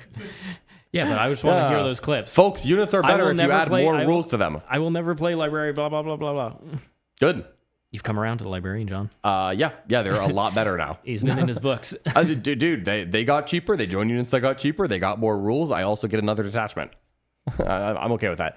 Dark Angels otherwise get kind of the same cost as everyone, as Blood Angels and Black Templars on most of their units. They don't really have anything that gets more expensive in Dark Angels than it was in Space Marines, because they have unique units for all those rules. They don't really benefit chapter codex units any different way.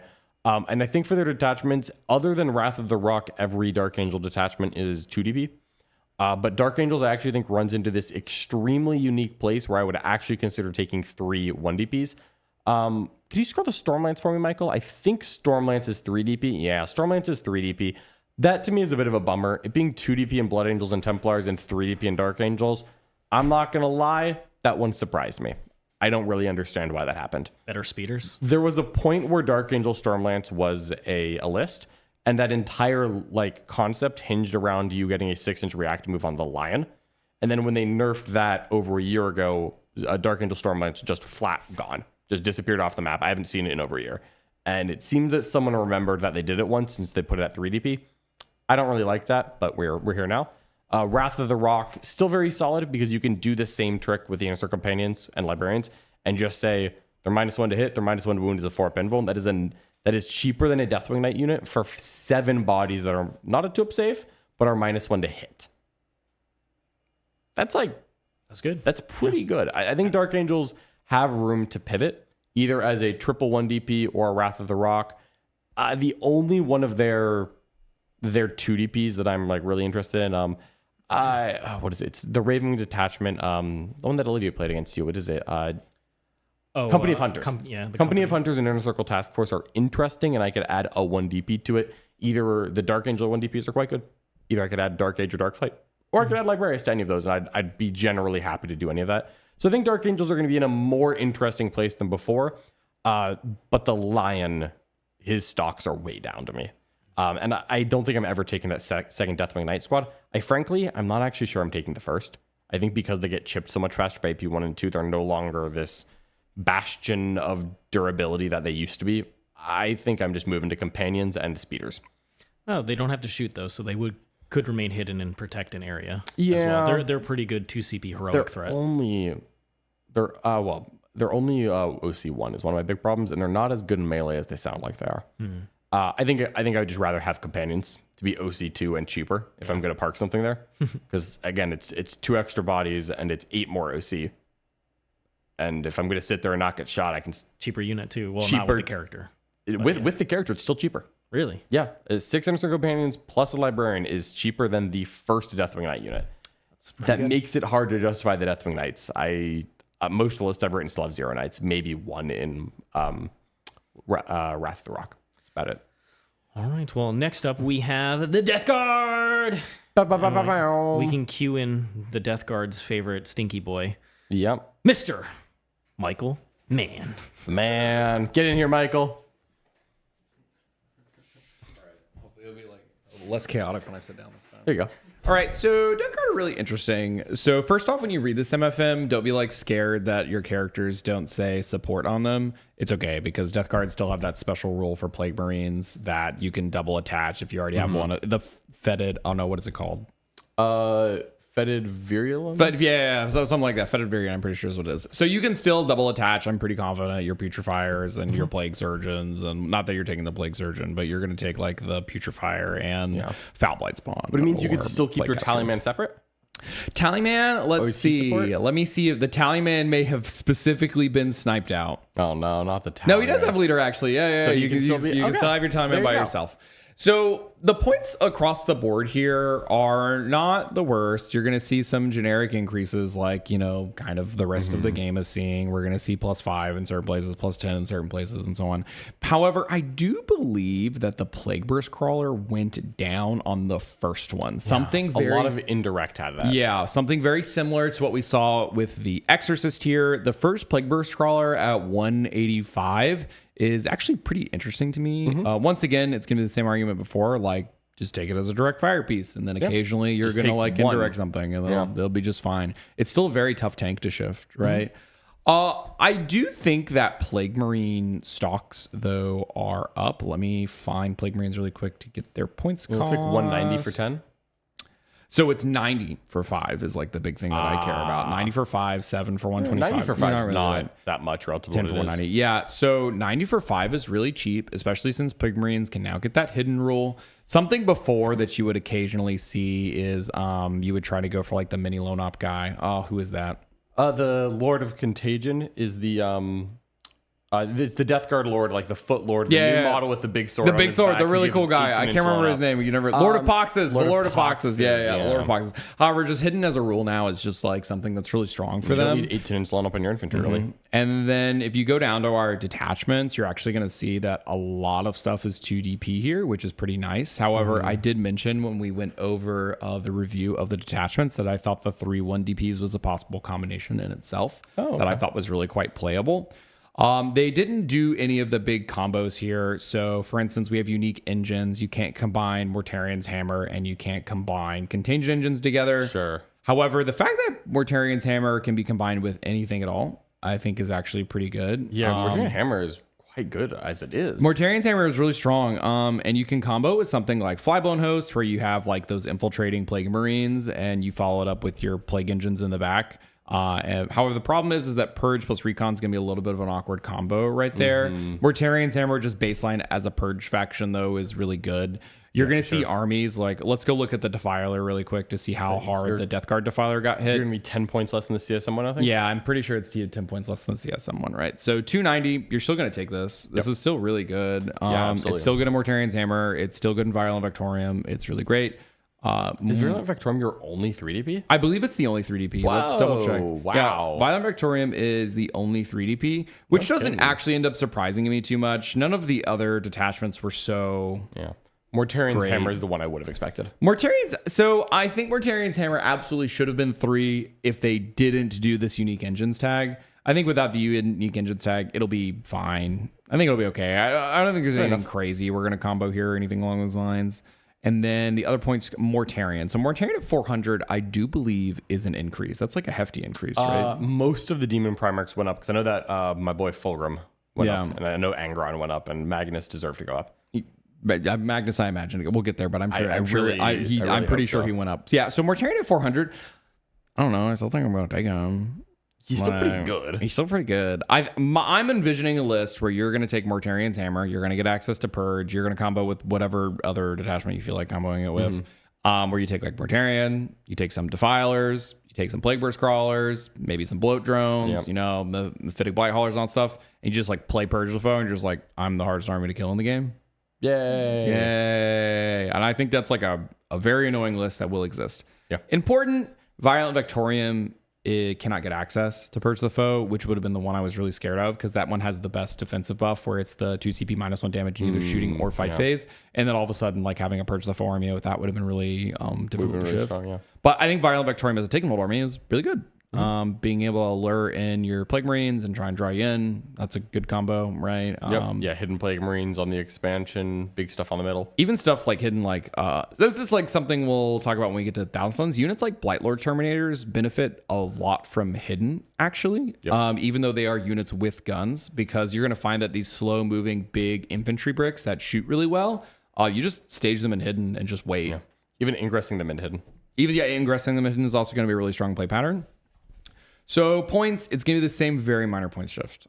Typhus is really cool. Some of the support characters went up. Like the Tallyman, I think the Tallyman used to be like 50 points. Like it's plus 10, 60 there. Okay. Yeah, I see generation is generally better. Yeah, I think you're going to see most Death Guard list. I think when I updated my phone this morning, it was like plus 50-ish across the board. It's been so very like, normal for most armies. Yeah, just like your little skips and scrapes. Bloat Drone still being 100 though to me is like it's very not cheap. Expensive, yeah. You're gonna get that third tax, but that's kind of fine. Usually only take 2, especially since the other cute thing is that there's 2 different kinds of bloat drones. So you can get 4 without hitting attacks. Yeah. Ugh. Feta bloat drones with heavy blight launchers, I'm a little worried about. I think they went up at 125. I think they were 115 or something. Maybe. I can't remember exactly where they were. They don't ignore cover. Yeah. And there's not a great way to give them ignores cover either. There's one I can think of. Which one is it? What The am I on? Defiler. Oh, that's right. The Death Guard Defiler. The Death Guard Defiler just gives ignore cover. That is on one target, of course. But I think like seeing the list you see Defilers, that makes it, a lot better. However, it was pretty common that you would just see heavy blight launcher drones and there's like almost every single Death Guard list. You would just bring them because they shot well. But hitting on 4s with little access to rerolls, unless you're like in Mortarian's Hammer or something along those lines, but you're going to have Defilers in those lists. Yeah. Not super excited about that. But AP2 baseline is actually pretty good. So Still nice, yeah. yeah. Death Shroud 160, I think that's the same. Sounds right. That's about right. I mean, 6-inch deep strike, quite powerful still. 6-inch deep strike, I think. Oh, it's way better because you can way better. reserve something with a 9-inch aura to put someone in contagion range and then immediately bring in the death traps. Yeah. Or you're playing Mortarian's Hammer and you just plague them automatically. Yeah. Yeah. It is Oh, a that is true. 7-inch It is a 7-inch charge now. I've Now- never seen someone fail a charge with death shroud terminators. Now, I did see something that I think was a mistake in the faction pack. Someone mentioned that they removed the restriction or something on you couldn't do the rapid at 6 inches, or you could rapid at 6 inches now, or something along those lines. I believe that has to be FAQ'd, or the faction pack needs to be fixed. As far as I know, that is still going to be a game restriction. We are not allowed to rapid any closer than that, but maybe that has changed. You can rapid 6. It wouldn't be the craziest thing. Death Shroud being a 7-inch charge versus 6-inch charge, fun fact, is actually a very significant math difference. The difference between a 6 and 7 is a big deal. Every Death Guard player knows when they failed the 6, like that was like already really bad. You're gonna fail the 7 a lot more frequently, right? Like literally a lot more frequently. I do joke that you will. It is a significant. So I think it's fine across the board though. They got out of this pretty good. It's plus 50, like I said, nothing nuts. And yeah, I think Death Guard are actually going to release in a pretty good spot. They're tough. Toughness is really good right now. They still have good access to damage. People have to touch objectives. People have to take objectives, which is good for them. Also, hidden naturally makes you fight a lot closer than you used to. Death Guard does unlimited damage within 12 inches. You're going to be within 12 inches like a lot more frequently now. Yeah. And as well as they interact with the terrain really well. Like something like a Plague Burst Crawler should just navigate terrain just kind of fine now. Sometimes on old boards, it'd kind of be like... Yeah, but you should be able to drive easier. All of your vehicles have flies so they can take to the skies. So you have good options. Just good options across the board. I think there's like a Death Guard of the definition of mid-range, right? Like, I got some good damage, got some good Do a little bit of everything. toughness. You have some units that move a little fast, but not all your units move that fast. It's just good. It's just good fundamental Warhammer. Combos, I think that this army's just good at. I think Purge the Foe is really obvious. Priority assets, funny enough, I think could be perfectly fine for this army. Because like it's mostly about knocking down your natural, and Death Guard are kind of like they're good at that. they're really good at that. Like that's actually just everything they want to do. They also have good Overwatch to point at the middle objective as well. So if someone taps one thing on and says, I'm going to push a button, you can just like crank the Plague Flamer. Yep. I think it'd be really nice. Disruption is not something I'd be very crazy about Death Guard. Death Guard are not a flexible army. So it's very difficult to kind of do that. Recon, I'm really interested in that Flyblown Host Recon. So something that you could do is you combine the Shamble-Rot Vectorium and Flyblown together, and then all of a sudden you have all these Poxwalkers, you have infiltrating Plague Marines, you have good Plague Marine buffs actually out of that detachment, as well as the Shamble-Rot Vectorium gives you even extra Poxwalkers that then Deep Strike in. That is like a real list that exists. Not one I have tried, but could. I think it's a way to play it, right? So it's cool. Interesting. Yeah. The disruptions, I think the only thing is a little sketch for Death Guard. I think certain armies can be flexible and do it, but I think the other 4 are probably all playable technically. Roger that. Yeah. I don't think there's anything else. I think the Death Guard Defiler landed in a good place. Is Death Watch the next one? It sure is. I think Death Watch is the next one. All right. Yeah. Well, let's... Michael, you have to stop doing that. All right. Richard's in with me for the Death Watch. We're killing Xenos. I'm always killing Xenos. So this one, we have very minimal changes because there's minimal units, but the changes that are there do matter. Basically, it's that the Death Watch Terminator squad is cheaper, but now pays per the Thunderhammer to kind of get back to where they were. That's a very normal thing for Spaceman Terminators right now. The Fortis kill team has gone up on the first and second unit, and then another tax on the third. That is... This is the formerly indirect one. Yeah, which you also get the Hellblasters. still is the indirect one, but it's just that less effective. The hazard change on them is a benefit, as well as on the Talon Strike kill team, but I'm not super thrilled about the indirect getting worse. That was a pretty reasonable part of the Death Watch play pattern. And then we're also going to see that the Indomitor kill team takes a points hit, that you're just going to eat that. You're just going to keep taking those. Those are pretty good. Yeah. You're not going to not take the volume of AP 2 and 3, damage 2 and 3 shooting just because. Yeah. And then the Watchmaster in the FAQ, his rule for free or CP reduction became the same as the Captain, so you can't do both. Yep. And the points changes here are just like, unfortunate. However, I'm already cutting the Judiciary that was in my list because I don't need him anymore. And so you kind of end up in a fairly similar spot unit-wise where like a list went up about as many points as the Judiciary cost, so you just cut the Judiciary and move on with your life. The big thing here is that Black Spear Task Force is priority assets. And that is not what I would have asked for if I'd gotten to choose. I would have honestly assumed that Black Spear is going to be a Purge the Foe because like it's about killing Xenos. It's about killing Xenos and it's like the killing detachment. So I'm actually really surprised Black Spear is not Purge the Foe. But priority assets requires a little bit more on the table presence to be doing actions and holding space. And so I think that's going to just affect some Deathwatch list building a little bit. Maybe but a second all the good BLT? units, maybe. All the good units are still the good units. Yeah, for sure. All right. And Deathwatch still exists. Deathwatch still exists, folks. Everybody They did not leave. Always a present ranger. Let's hit Drukari next. Let's do the old Druki here. So we've got the Drukari, and a lot of their stuff is like ticky-tacky changes for the most part, and then some war gear changes. So, for example, the Hand of the Archon goes down a little bit, which now when you split it with a Venom, you know, it's a much more interesting unit to potentially utilize with probably your Archon. And then you've got your Hellions. They go up just a little bit, 5 points for 5 and 10 points for 10, which is perfectly reasonable. That unit hits super hard, and it's only taxed on the third unit. If you are spamming them, like in the Witch Cult attachment, then you're going to take a little bit more of a tax, but still quite good. Then we have Kabalites go down 5. There's a lot of these like small changes which make up for basically running better war gear, like Dark Lances, when you need to pay the cost for them later on. Lady Malice stays the same. She's awesome, but Lelith Hesperex goes down 5. Fight First being a little bit worse, but she still hits pretty hard into infantry units. Mandrakes go up 5, a teleporting skirmish unit that has 18-inch lone up, so it can shoot and still effectively remain hidden is pretty solid.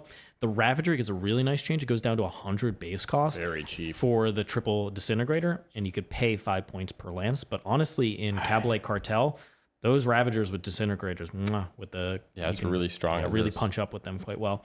Reavers go up 5 points for 3 models. You know, perfectly reasonable. It's a really good skirmish unit, extremely fast. Drukari are very good at basically all of the action primaries. So whether you want to go for reconnaissance, disruption, or priority assets, you're very good at those. And then we have Scourges with heavy weapons. The Haywire and the Dark Lance pay points. But if you want to go like Heat Lances on one of your units, you could do that and save some points. So 110 for just the 5 models with the other special weapons. Otherwise, they're back to 130 with the mainline ones, and then you pay 10 points for the tax on the third unit. I think that Scourges are really come off well here. Oh, yes, I think they the do, addition for changes. multiple reasons. Plunging Fire and Heavy being things they can actually benefit from make them much better than they were before, actually. Way better. And Mind's One Ballistical, not what they want, but with full rerolls, with Plunging Fire, because you can get up onto that top level, and then Fire and Fade back down is quite good. Or you can just simply tow into the terrain, Fire and Fade back. It's actually easier to attack with them in the middle of the table when you need to, because there are those small nooks and crannies where a big unit can't hide, but 5 Scourges still can. Sure, yeah. So I really like them. And then Talos, they only pay points for the Haywire Blaster. So I actually think you look at some amount of Heat Lances just to take advantage of the cheaper cost there. Yeah, I would definitely do that. But overall, I think Drukari is still in a very good spot. I think they play a lot of the missions well. One of the weird things is Reaper's Wager is Purge the Foe. And thematically, that makes sense. It's thematically, sure.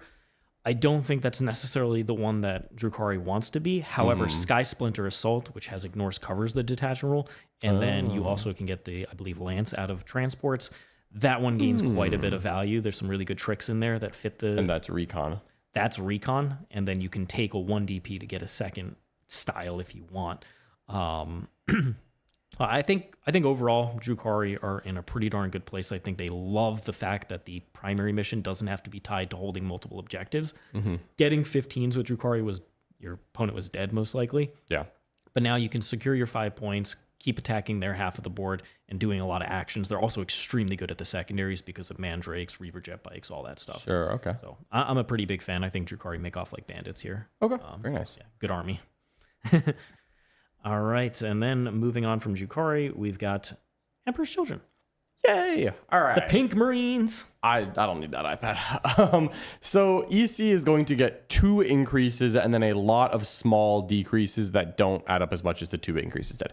So the first one is the Defiler. The Defiler is the exact same as what it was for Death Guard, where it's 10 points less than CSM. It is not as good as the CSM one. It is still very good. And the speed of the EC one on these new tables is certainly felt. So even though it's taking a hit here, I think 1 Defiler is still pretty much automatic.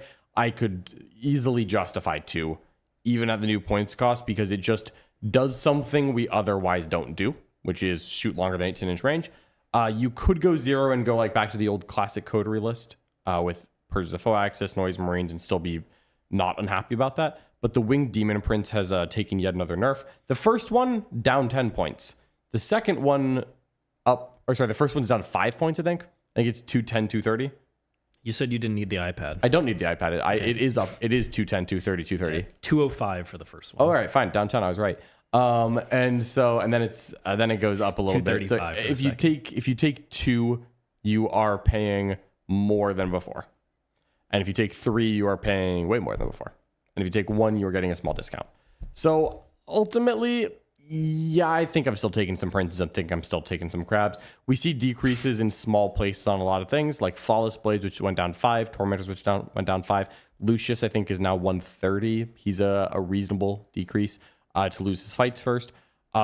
Ultimately, I think that EC is still an interesting place, mostly because they take the addition change very well.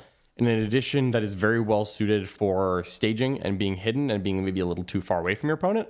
Being very fast helps a lot. I think fast armies stage much easier than slow armies do with the current terrain situation. I think that infiltrating sticky objectives is still valuable. I think that being able to fall back and act army-wide is incredibly valuable because of how easy it is to tag people. And we're going to be tagging. So I think that maybe EC is going to have to pivot into, I don't want to spam either Winged Demon Princes or Defilers. It's a little hard for me to justify a third of either of those units at the moment, just due to the points cost. But then maybe with these 1DPs, I'm either playing Coterie or I'm looking at flexing in an ability to take more of a new data sheet. Because if I'm playing Carnival, which I think Coterie and Carnival are how I'm going to be doing my lists, you could still do something like Court of the Phoenician. You can then add in Elegant Brutes and say, I am going to take Terminators and I'm going to pay for them to have sustained hits, which is actually quite good in Carnival where you stack the detachment roll. Or just having them hit harder in Court of the Phoenician.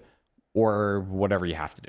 So I think the EC is, they're taking the points hits, they're feeling the points hits, but they take the addition well enough that I'm not going to doom about it. Yeah. I mean, an 18-inch kill zone in the middle of the table that the game has kind of become. Yeah, we feels can cross. Pretty good for we EC. can cross that where a lot of people can't. And that's where a lot of your damage is too. Yes. Other than the Defiler, all of our damage is in that spot.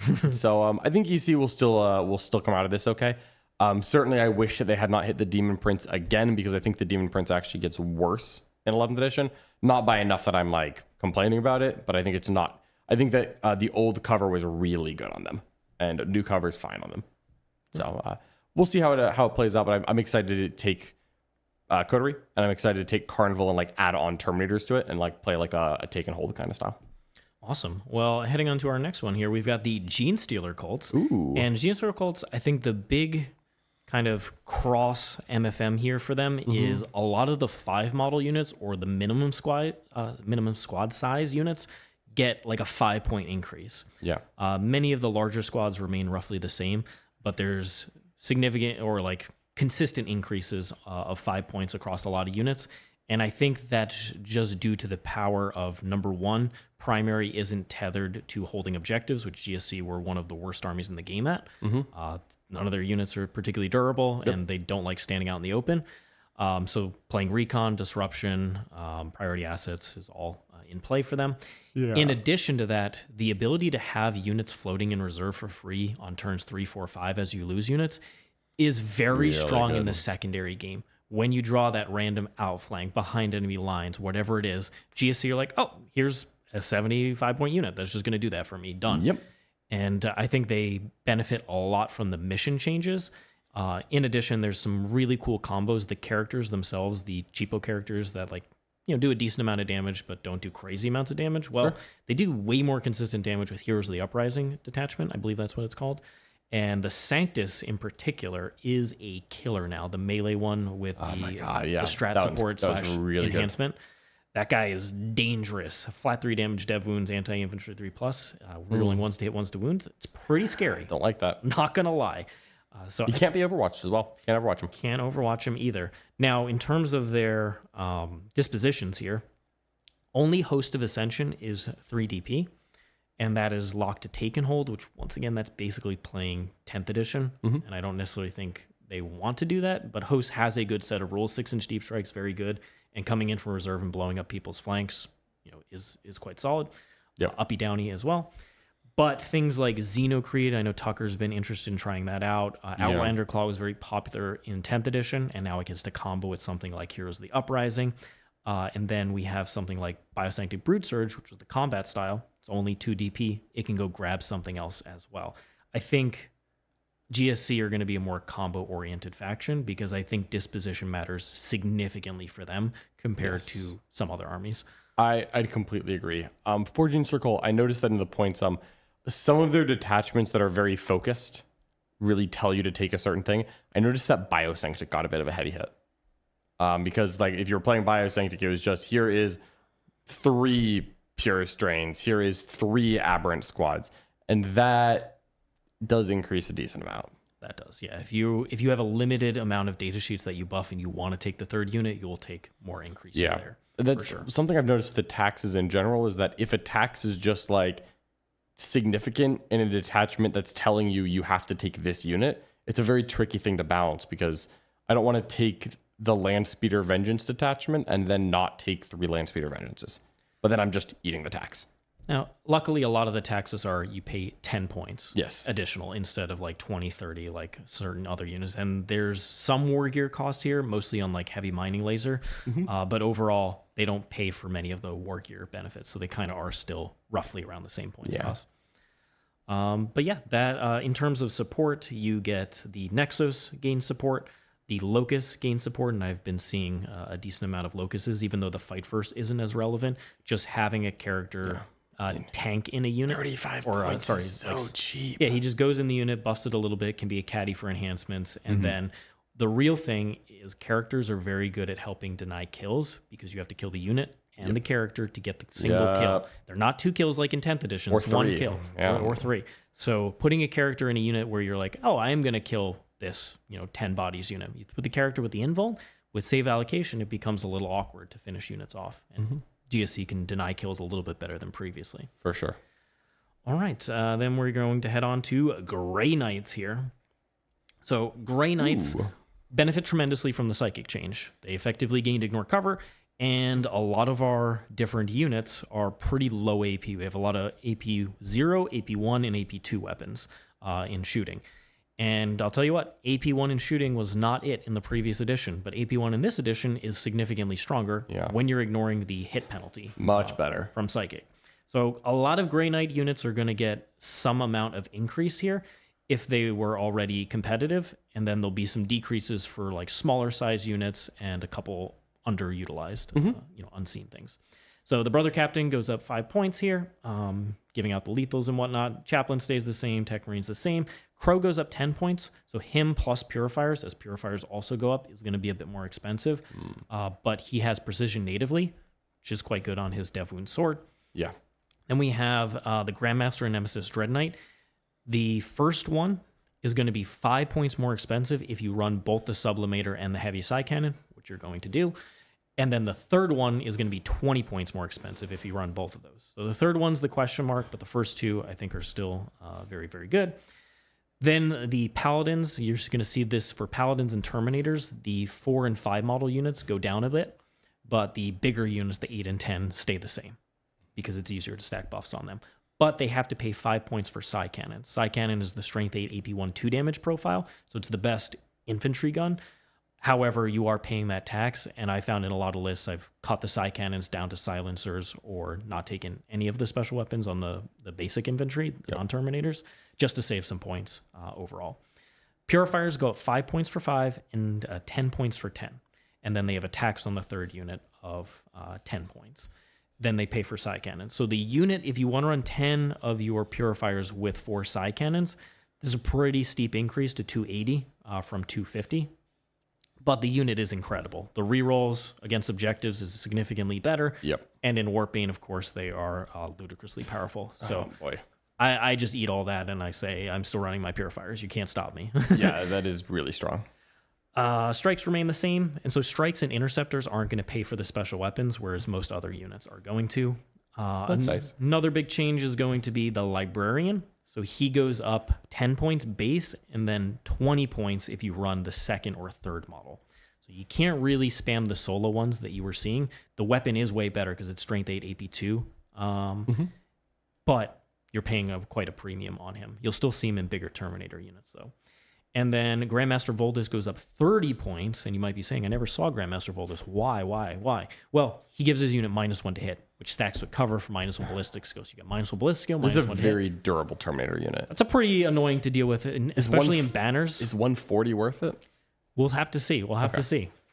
But it might be. You have him with like 8 Terminators that are OC3 just holding down an objective because his -to hit is also in combat, not just in shooting. Nice. So he can be very, very tanky with his unit, and they heal back, of course. Okay. Interceptors stay the same. The Dread Knight pays for heavy psi cannon. And Purgation squads, they get a little bit of a decrease if you're running. Really? If you're running the silencers or the incinerators.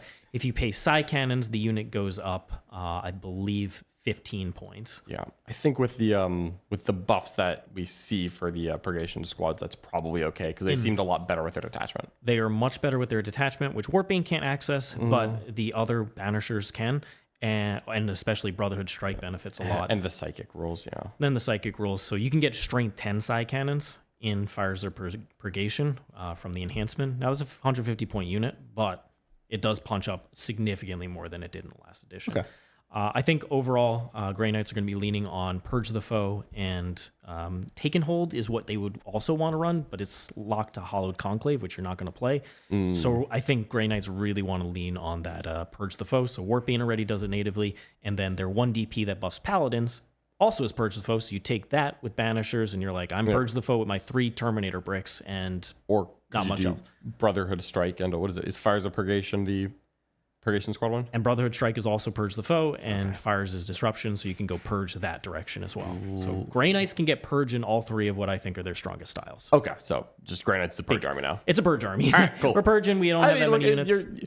Like Death Watch, you are a Space Marine chapter built specifically to kill the enemy. Yep. So you should definitely be Purge. Yeah. Eventually, we'll purge enough demons where there won't only be 1 greater demon, and the second will have to take attacks. Michael, how about that? Let's hope so. I think that'd be worthy. All right. Moving on, we've got Imperial Agents here. Now, the Imperial Agents one, I noticed that when I look at it, that all of the names are gray. And I know what you're thinking, John, the names are gray in all of them. Yes, but in this case, it indicates there weren't any changes. All right. That's a fact. That is a fact. We've already spent more time on Agents than GW has. Do you think we're good here? So yeah, unfortunately, they're going to basically be sitting in the same spot. Now, the really unfortunate part is the detachments. So everything's 3 DP, even the Veiled Blade Elimination Force. Yep. Frankly, they should have made that 1 in everything too. Like, please, what are we doing? You have to pay 40 points for the enhancements in that detachment. It's actively the worst one in the game. I don't understand. I love that the enhancements aren't even good. Like what I think Esoteric Explosives is the Colexis. 45 points! Hold on, this is only 40 for Esoteric Explosives. So I believe it's 40 points to give a Colexis Assassin the ability for its grenades to work on 3-ups instead of 4-ups, which is awesome because that's 1 mortal on average. Yeah. So 40 points to when you grenade like do 1 more mortal on average. I think you re-roll it against Psychers or something. And so against Psychers, it's like, wow, that's like a 15-point enhancement. Criminal. I think, tell you what, GW, here's some free advice before we move on to the next one. I'm gonna give you 2 things. 1, every detachment here should be 2 DP. Yes, even Veiled Blade Elimination Force. I'm sorry, Richard. No, make it 1. No. 2, I'm not done. Because Imperial Agents should get how, I know this is gonna be really controversial, an army rule where they get 1 more detachment point than they normally would at the points level. That's it. They get 4 DP. Everything costs 2. Cool. Easy. Helps no one because no one plays agents. Hurts no one because no one plays against agents. Why not just do it? All right, what's after agents?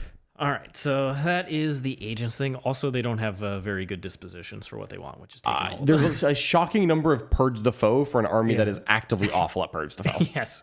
Yeah, that was a big old surprise for John. All right, Imperial Knights is our next one here. If you want to take us through it. I would love to. So a lot of these knights went down 5 points or so. Those are the knights that you don't care about. And guess what? That doesn't matter. You don't care about them. Here's what you need to know. The Castellan, I believe it went down 10 points. That is crazy. That doesn't make sense. The Castellan? Plunging Fire, baby. Well, the Castellan got a lot better because Plunging Fire exists and, cover is no longer a save. So you have to just be like, no save. But also because they got a new detachment. They got Gate Warden Lance. It's not new, but it's new. No, they got Dominus Foebreakers. Yes. Because Gate Warden Lance is probably their best 2 DP because some of their previous best attachments went to 3 DP. There's been like a couple different dynamics where you look at some armies and you say, oh, well, their best attachments went to 3 DP, so I'm just going to play that because it's the best attachments. That's where Guard's at. And then some armies like Sisters or like Imperial Knights got a 1 DP detachment that was so maniacally unhinged that you just take a 2 DP because you mostly care about the 1 DP. That's what you want the most. It's rare. Yeah, like I want my Sagristans +1 strength, +1 attack, and doing whatever they want, advancing and charging. I want that. You know what else I want? I want my Castellan to hit on 2s all the time. I want it +1 to hit if you're near me. I want it +1 to hit if you're not near me. I want it ignoring hit mods. I want it ignoring everything. You also get Purge the Foe access. You also get Purge the Foe access. Chaos Knights have a Dominus class 1. It's technically Tyrant's cast. It's Bastions of Tyranny. That one's Disruption. Why is this Purge the Foe? Folks, Money the in the unequal bank. treatment between Chaos Knights and Imperial Knights, it will chafes continue. my armor, and it will continue. Yeah. So the Dominus Knights getting cheaper, I think, is going to be extremely powerful when you factor in that they got way better. Because the weakness of the Castellan was that it was a very low shot count, hit on 3s. Don't worry, it hits on 2s now. It's got Plunging Fire, and if you want to cover, what are you going to do? You're going to touch the cover? Fool! +1 to hit. Why not? +1 ballistic skill. Sorry, it's better than You +1 can to crit hit. 5s it in Gate Warden Lance. You could. You could be sustained hits, ignores hit mods. You could be sus 2. You could be crit 5s. And in Dominus Foebreakers, you have a 1 CP stratagem to lose blast on your weapon so you can shoot into combat. Now, at least you're worse at shooting people at combat because there's a hit modifier. Right, you ignore that, of course. And if you engage me without being within 12 inches of me, I will hit on 3s. However, if you did get within 12 inches of me to engage me, I'm going to hit on 2s, ignoring mods. That's what you're going to do. That's what I'm going to do. Don't worry, I will have some rerolls on top of that. Youch! Why did it get cheaper? There's some other knights that went around. Generally speaking, I think the Crusader might have gone up a little bit because you're paying for the battle cannon over the thermal cannon. And then, Michael, can you move the chat just a little bit to the right so I can see how much the Destroyer is? Yeah, the Destroyer went up 15, but I like the Destroyer more because it gets ignores cover if it or the opponent is on the objective. And that is just going to happen more often. Yep. And so I like the Destroyer more even though it went up, which is funny because I didn't like it at 250 and 10th, and I do like it at 265 and 11th. how rules I don't really change. know how that happened, but we're here now. I think the Destroyer is quite good. I think that the Castellan is a take 3, maybe 2. And then things like the Crusader and the other Armigers are fine.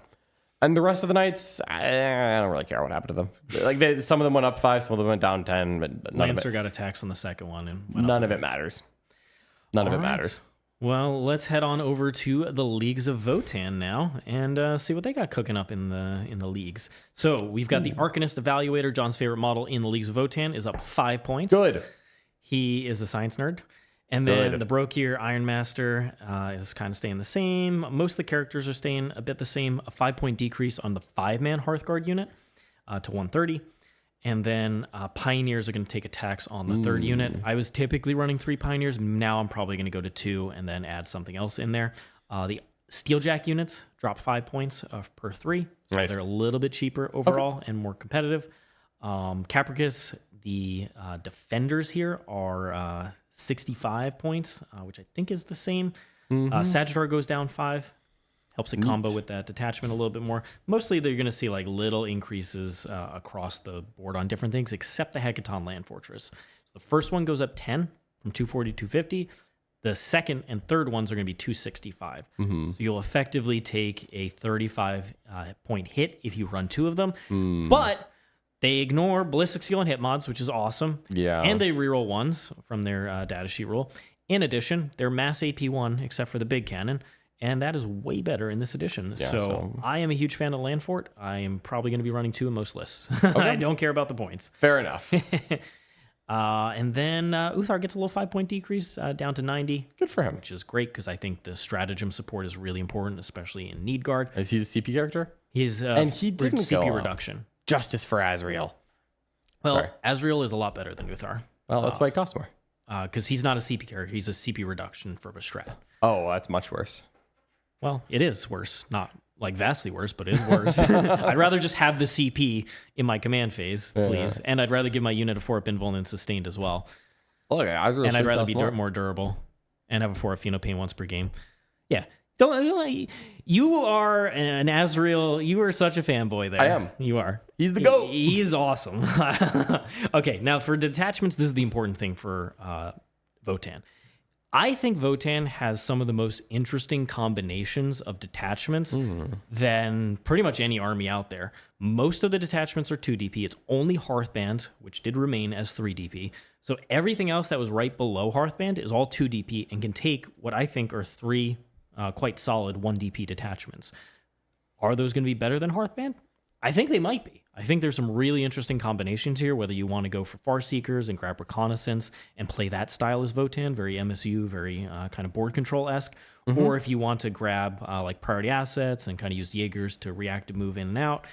I think there's some really good combinations here, but I'm very excited. I'm really excited about Knee Guard plus Far Seekers as my number 1 option, but I'm going to try a lot of different combinations. So I'm feeling very good about Votann overall. I think they love the cover change, because we are shooting at objectives. We're going to get our +1 to hit. And a couple things ignore it. We can strip cover with Thunderkin if we need to, or with the Far Seekers detachment. And we're having a ton of AP1, which, wow, it is way better now. So, Yeah, that is a lot more effective, yeah. Okay, so good changes to the core rules for Votann. Yep. Yeah, you kind of have everything but Purge the Foe with a really easy access. and we don't want Purge the Foe No, you because have too we many have a cheap lot units. of cheap units. No. So I don't want That'd be to like a purging. Reaper's Wager situation. Yep. All right, Necrons here. Oh, so boy. moving on into the Necrons. Now, obviously, before we dive into this, the healing change is something that has happened from 10th to 11th, where once you heal units, which Reanimation Protocols does, if you kill the 10 warriors and the characters left, you can heal the warriors back in because it starts as one single unit. If you kill this precision out the character and the unit lives, the character is just part of the unit, he can come back. If you're Awakened Dynasty and you lose the unit and the character, you can bring the character back, then the unit. So that's definitely how it works for Sisters. There's an old FAQ for Necrons. It that is an old contradicts FAQ that. that's not going to be there. I would not be surprised if Or that it's going to get left. rewritten. Yeah, or it gets rewritten, but it's currently there, and it doesn't make sense because now it's everything but Necrons. Very harsh rules is written, but the healing rules certainly imply that it's going to work that way. If Yeah. it doesn't now, that it might work. My that way guess soon. is that they probably will rewrite that to not let characters come back for free unless you're Awakened Dynasty. Yeah. But yeah, right now there's weird things going on. But anyway, Jinkies. that's going to impact a lot of the character changes here, where many of the characters go up 5-10 points or more if they're even better. And then a lot of units that you didn't really see in competitive lists have dropped, and some are relatively significantly. Okay, so the main one, macrocytes go down. It's still a really bad unit, I think, but it went down. The Catan, most of them are going up 15 to 20 points, which means that if you still want to run Pantheon, you're looking at almost 400 points per Catan, whereas the normal ones are going to be kind of like Nightbringers at 360, Deceivers at 330. I think the Transcendent's like 345. Void Dragons around there. So now they're in the mid 300s, and at this point, -1 Ballistic skill is very good on the non-Deceiver ones. Yeah, of course. Because he already had it from Stealth. But I think because they lack the rerolls from the King and they lost some of the other support like Necros or Sustained, I think they're just in a, if you want to run them, they're good, they're still durable, they're inconsistent, but they have a weakness. Yeah. And I think that's perfectly fine. The Doom Scythe drops 30 points. It goes in, shoots, and then it stays there, and then it can pop up. That's actually kind of interesting because Yeah. in Obeisance Phalanx, you can crit 5s it, and it's sustained D3. For a flyer like the Doom Scythe, I feel like the flyer change is a buff. Because it wasn't about the positioning. It was just about landing and shooting. The question is it won't be easier to interact with the things that are behind terrain, which you could previously do. You could actually just like snipe out a key vehicle Yeah, I guess. from cross court. Now you have to interact with things that are on terrain, but ultimately, like I think when you have a different buff like an Obeisance Phalanx and you drop it near the king, that's still a really solid shooting piece. It is still interesting. expensive and not going to Yeah, help it's hold not cheap, objectives, but- but you know, I think there's reason to continue thinking about it. Flayed ones get a little bit of a decrease. The Ghost Arc goes down 15 points. The 20-man unit of Necron Warriors, you're still going to see. I've been running it because it denies Grievous Blow, which is the new Call the Horde. And it's also really hard to finish off that unit. But I think running less support is going to be worthwhile and just have other units is what I found. So I haven't really been running the Ghost Arc, but it's 15 points cheaper. That's great. Illuminator Xeris goes up 10 points. He's very durable and tanky. He's fine at that. 4 Phenopain's ridiculous. Yeah. Imatech stays the same, so he's the CP character that doesn't increase, which he just slammed into my list because +1 CP is awesome nowadays. Yep. Locust Heavy Destroyers drop 5 points per model, making them a little bit more interesting. That's quite good. The Enmitics in particular with the AP1 are very good with the changes. Lich Guard go down a little bit. Necron Warriors, the 10 model unit goes down to 80, and then the 20-man gets a 10-point decrease. The Night Scythe is down as well, I think like 20 points. And what you can do is you can put the Locust Lord inside 6 Locust Destroyer, or sorry, not the Locust Lord. You pick a Cryptek with Murder Mind, put him in 6 Locust Destroyers and Curse Legion, and you can you can drop out of the Night Scythe, shoot, and then get back inside of it. Get back inside at same turn? Yeah, Isn't there a rule specifically against doing that? In the core rules? There is, but it gets around it with its wording. Because you're not embarking or disembarking from it. You're just, So don't expect that to necessarily Richard, last. if this wasn't wired to the ground, I would throw it at you right now. When I throw some Baron and Dice at you. This is a unit that is going to have crit 5s, crit 5s because you take the You're Plasma really not Answer. selling me on this being okay. Full rerolls to hit, sustained lethal with a bunch of shots, and then you can't interact with it because the Night Scythe will be behind terrain. What if I throw the cards at you one at a time? It's pretty good. I'm not going to lie. Put on your safety glasses, Richard. Well, let me continue on because the Night Scythe dropped, I believe, 20 points. Ugh. But in addition, the Locust Destroyers, the 6 model unit, dropped 20 points, and the Locust Lord dropped 10. So that'd be a combo of 50 points dropped between that, which is kind of interesting. I'm not gonna lie. Pretty good in Purge the Foe, which Curse Legion is. Okay. The Overlord, and like I said, a lot of characters go up 5 or potentially more. The Technomancer has a stepper on the second model, up to 10, and then Wraiths are 220 for the first, but then 240 for the second. So if you do spam Wraiths, you will start taking that cost a bit. Praetorians dropped. They dropped 10 points for 5, 20 for 10. They're still kind of not ideal, but they're better as a skirmish unit now. Yeah, I think skirmish pieces are more important now, and Necrons generally lack for like skirmish reasonable... that can kill like 5 dudes, which they can because they're 2 damage. Yeah. Yeah, like I think they're, especially in the Obeisance Phalanx, where you can buff them. The Reanimator goes down 5 points. Yay, Reanimator! Why? 5 of Phenopain, or 4 of Phenopain. Why did it get cheaper? No, not why yay. I know why yay. Why did it get cheaper? I just want to remind you about the 4 of Phenopains when you try and kill it, and it doesn't die. I've killed so many of those. Yeah, but it's also denied you a lot of points. And don't forget that Daniel Cornelius beat one to death. But it did kill. I haven't forgotten that. It did kill both ladies in the unit, which you pulled first. Yeah, that's okay? fair. I haven't forgotten that. Yeah, but it's the wound grouping. It's not my fault. It was. That's how the wound grouping works. John said it was their weapon choice. Yeah. All right. The spiders go down 65 points for 1, 110 for 2. You're probably still not going to see them because they're slow. And Necrosaur replaced their role, but that is what it is.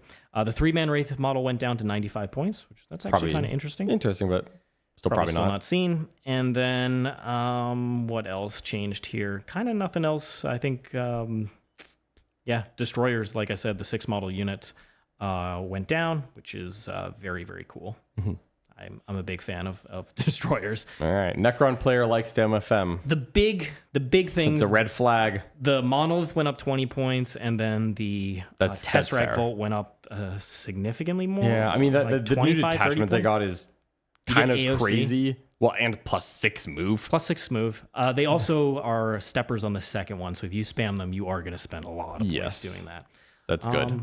Now, the big thing about Necrons is they love Purge the Foe, but it's kind of hard to access. You have to go for Curse Legion to do it, because Annihilation Legion. or Pantheon, but both of those are pretty not great. So Curse Legion if you want it. Otherwise, you're looking at like Take and Hold, which you can get in a 1 DP or in some of the 2 DPs. You could even go for Reconnaissance too. Star Shatter's the Curse interesting Legion one. could be fun. Priority assets is not what Necrons want to be doing, but the rule set is still really good by getting buffs against objectives. So Yeah. I think Necron players are pretty happy. Pretty happy. Okay, then we've got Orcs, and to do this, we're gonna have the greatest war boss, the greatest War Man of all time. He has the hair of a goth rocker. He's Michael Mann. It's actually a squig implant. A squig plant. I should make a golf rocker music video. You should. That's what I should do. That's what I should do. Silly. Can we do a guitar? Sorry, yeah. Your alter ego, Iggy Wah. That's what we should release on April Fool's next year. Because I'm a golf rocker. Yeah, I am. Okay, so before I get too much into the work points, you know when you like go into a store and they're like everything 30% off? Yeah. That's basically this. Oh boy. Yeah. Great. Orcs across the board are gonna be a lot cheaper, which is good. They were bad. They were. They were really. They were really in a tough spot. If anyone deserved decreases, Yeah. it was probably Orcs. Yeah. So in the current world, any army that stayed the same is a buff because Yes. most armies in the game went up. Yes. Now, if you're an army that went down in a world where all the armies went up, that is really, really good. Yep. So let's kind of get into it. There's a lot of really specific things to hit here because there are some pretty sweeping changes across the board for Orcs, and then their detachment combos are also pretty interesting. Very nice. So we have the new banner knob coming in at 50 points. Very cheap for what it does. Honestly. Yeah, he's the T6 or an Invuln, depending on whether or not you're in the wall. Invuln always, T6 in the wall, and then he's OC6 by himself for 50 points and support. And his support rule Adorable. is like a little bit of everything. Notably, the only flash kit leader in the game now. Oh, so you can get some enhancements on flash kits that may have not been there previously? Yes, like many, but but- I like looked. I didn't really discover anything. Okay, well, fair enough. I tried. Technically possible. I tried, boys. And then Beast Boss the same. Beast Snagger Boys down a little, like 5 points, not much. 90 points for Tim Boys though is always going to be good. The Big Ed Boss Monk is not a real rule. The new Big Mac Docker rig at 100 points though. That's very cheap. It needs to be cheap because it does hit on 6s. It has heavy. It hits on 6s. I've been hit on 5s by that a lot for it being hitting on 6s. I mean, I'm like, just gonna say. it doesn't move. Come on. Heavy? I mean, it exists. Use it. It's Okay, easy. okay, guys. I don't know if you know this, but like often you must move quickly in this game. In a world where fast guns are good, my 3-inch moving mech guy is probably not going to get used heavy that often. I'm just saying, I've been shot by it heavy a couple times now. Regardless, being 100 points is really good. I actually care way more about the toughness of it than I care about the guns. The fact that it's like 11 wounds, that's a 3-up armor, 5-up, T8 for 100 points, and OC, I'm pretty sure 3. Yeah. That's just good. It's a nice little walker. It's not bad. It's 20 shots total. If you activate the special don't shoot at a monster vehicle rule, fine. That's perfectly good. Yeah, I like that a lot. Shock attack guns, you're going to see a step around 3. Okay. You're still going to run 3 when you run 3. It's really not that big of a deal. It did go down 5 points, though, which is great. Okay. Breakup boys, I do believe these are the same. Boys, 75 now. And 150 for 20. No stepper at all on boys. That is No 150 for 20. 150 for 20. That's like guardsman costs. Yeah, that's cheap. So I feel like boys are better than guardsmen. So boys, well, I honestly that's the craziest guess I ever heard in my life. That's crazy. That's crazy. My little gorilla running around the battlefield, praying that he runs to the other side. Versus my guard, yeah, he's sustained and they reroll hits and he's OC3 and I can then move +3 move. And thank God I have a 5-up armor saving a chopper though. Like, T5, dude. T6 Yep. sometimes. Yeah, if I have a banner knob, that's right. However, boys, very cheap at this cost. Very cheap. All of a sudden, Green Tide being able to run like unironically 120 boys at what's that points cost? That's going to be like 900. Yeah, it's so cheap. That's less than half your list. Yeah. Do I think you're going to do that? It's cheaper than running all the guardsmen. Probably not. So I'm really excited about this. I think this is a big boost for like the gas brick, for instance. The gas brick is really expensive in old times. I think still you're gonna see this quite a bit now. Yeah. Let's see. Flash gets down to 150. Oh. It is really quite nice. That's it's a good points cross. Yep. Gas stays the same at 235, which is a buff because everything else in the game went up. Yeah. So that's good. Gretchen going to 45. That's the same like small little points increase we're gonna see on everything else in the game right now. Like it's annoying, but you're still gonna take your 1. Occasionally you take 2. It's fine. Nice that Gretchen are still 11 and 22 models because we were worried they were going to be 10 and 20. Yeah. So the run turd still is alive. So when you get your new Armageddon box, put a boy in. Find a run turd. That's what I do. That's what I do anyway. I hate the run turd model. I just use boys. So Killicans. I was a little worried with Killicans. We were going to see a war gear cost because you only take the rocket launches. You don't actually take anything else. So I'm a little surprised. However, 120, 240 is kind of cheap for a unit that's on 4s for orcs. That's kind of cheap. Dread Mob is kind of cool too. Okay. Ludas, good. So I was very happy not to see this points increase because they are now the best shooting unit in orcs because they already hit on 6s. So they ignore cover. They ignore cover, guys. And they have heavy. They do have heavy. They do. Now you're actually gonna use these with assault mostly. We'll get to that combo later. It's just really quite good. But the fact they get real hits, their AP1 was useless in the Guild Edition. But now it's AP again. Hitting on 6s real hits with AP1 that's just a good profile. That's just really, really good. It's easier to touch objectives, so you'll get the rerolls more often. Yep. You effectively ignore cover now. Yep. And you can use heavy instead of it being completely useless. You won't always. Yeah, you won't always, but occasionally it'll come up. Usually, how it'll go is you'll advance onto an objective, lock it down, and then you might get to use heavy the next turn or something along those lines, right? Mech guns are very cheap now. So 3 of them for like 145? No, 135. 135 is tremendously inexpensive. Yeah. So a big combo here is that the more docket attachment gives infantry units assault, and then when you attach a mech to a mech gun unit, you get the infantry keyword. So the mech guns do get assault. A big weakness. Look at this guy, dude. Orcs are happy, and that's the worst thing. It's the worst thing ever for him.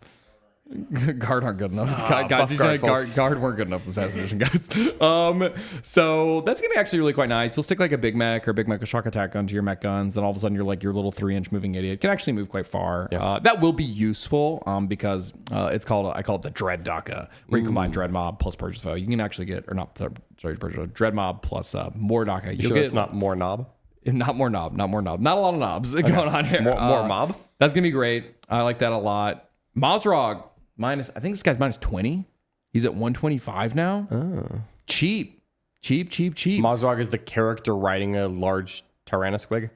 He rides the Great White Squig. The Great White Squig. That's right. Mazrog. That is Champa. He's called Champa's Jaws, but okay, I think he has 2 names. I think he's the Great White Squig, and I think he's also called Champa. Maybe it's the Great White Squig, and he wants 8 Champa, and then no. He was I forgot. Okay, so with Mazrog and his little dinosaur, the Great White Squig was like this mythical being that no orc could tame, but Mazrog, because he's such a giga chad, basically tamed the Great White Squig. Great White Squig named him Champa, and now he's just like the baddest of orcs in the land because he has the Great White Squig. Fair enough. Let's see what else. I have so many points drops to go through, guys. Like, just give Squig Hog Boys down to 140 for 4 of them. A lot cheaper. However, mounted keyword. Yeah, that's a little cringe. Sad face. Staging this unit is really hard. I'm not crazy about it. Storm Boys stayed the same. Great. Trucks back to 65, where they should have been. This model should have never gone up in points. It's worse than a Rhino in every way. Why was that the same points cost as a Rhino? War Track, 60 Open points. topped. Cheap. Wazdock at Gutsmech, 175. I still think this guy's pricey. I do think he's really good, though. I'm really struggling to fit him in lists, though. Yeah, I mean, I just like him for he's very compact for how hard he hits. Like, he has a lot of muscle intensity for just being like a fast, hard-hitting unit. I agree. He's just good. Yeah. He's just good. 175. He's just cheap. I think you take him. I think you do take him. It's just sometimes it's hard to fit him in. It's just hard to fit him in sometimes. I could go back to the top because they organized this in the strangest way possible. Yep. Beast Boss on Squigosaur, 95 points now. 95. Shockingly cheap. 3 up armor, 5 up Venom, 5 up Feel No Pain, T8, 8 wounds. 95? 95. What? So, honestly, ever since the Orc Codex happened, this model disappeared. You have actually not seen him on the table since the Orc Index, like 3 years ago. Monster. He's a leader and he's mounted. But he's not support. He's not support, so you can run him solo. I do actually have a list with him running solo right now. I think he actually is a decent solo piece, which is how you used to run him. I think the Beast Plus Quick Sword at 95 has reached a threshold where you can like run one by himself, and he's like a cool little running around dinosaur. He's like a Gravis Captain piece. Kinda. Yeah. Yeah, it's very similar. Sub 100, takes more than 100 points of effort to kill, beats up chaff units. Yeah, I agree. Okay. Battle Wagon went down to 145, which is 15 points off. Spoiler alert, you pay for the hard case now. Okay, fair enough. So it's like 160, but not. It is sometimes occasionally okay to not take the hard case. It's like niche when it happens. If you're like really in a pinch and need to shave 15 points off your list, you can just be like, goodbye, hard case. And like, it'll be fine. Yeah. It'll be fine. Interesting. Big Boss at 55 points. Something that is important to note is that boys do have the ability to have 2 leaders and 1 support on them because they have that special rule that if there's 20 of them in a list or in a unit, then you can attach 2 leader units to it, which means you can attach 2 leaders plus a support to it. Where that's where the Big Boss gets really useful because outside of Warhorde, you don't get sustained in melee, but you can go Gaz, Big Boss, Pain Boy, or Big Mac if you really want to. And then you can get Sus Lethal, +1 to hit, +1 to wound on the unit. And then in the Y, you get crit 5s. That's quite good. That's really good. That's really good. And he's not too expensive. It's not the worst upgrade in the world, right? No. So especially since some of the things went down. Big Mac's the same. Big Mac armor, I think, went down. The planes. I need to deep dive the planes. How planes work in the edition now, obviously, is very different. None of the Orc planes were really crazy before. I don't think any point changes are going to matter too much on them here. I don't think they're going to love cover. Yeah. Sadly, the planes don't have heavy, which is obviously the great equalizer. The Death Dread finally went down. Oh, wow. It finally went down, guys. What was it before? It was 120. That doesn't make sense. Despite it not being played for literal years. I saw Mark Perry use one a couple times. Never once did it go down. Mark Perry puts whatever he wants on a list. That's true. Never once went down. Never once, but we finally got there. Coptas, I believe, went a little down, which is good because they are so much worse than they used to be. Because hitting on 6s is not good for them. Hunter Rig, 125. Kill Rig, 145. So your big vehicles, and you have the detachment for these, are starting to get relatively cheap. Cheap. Okay. Mega Knobs finally back to 30 points per model.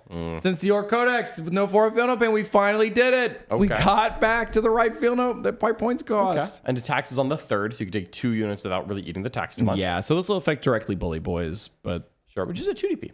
they just 2DP. Yeah. Max 45. Morkanot went down a little, 270. Yeah, which is fine. Once again, really, all Orc shooting units are affected really harshly by cover, really, really harshly. Except Looters because they hit on 6s. Hey, going from 5s to 6s is literally half as many average hits, which is going to be a huge difference compared to going from 3 to 4s. Right? Absolutely.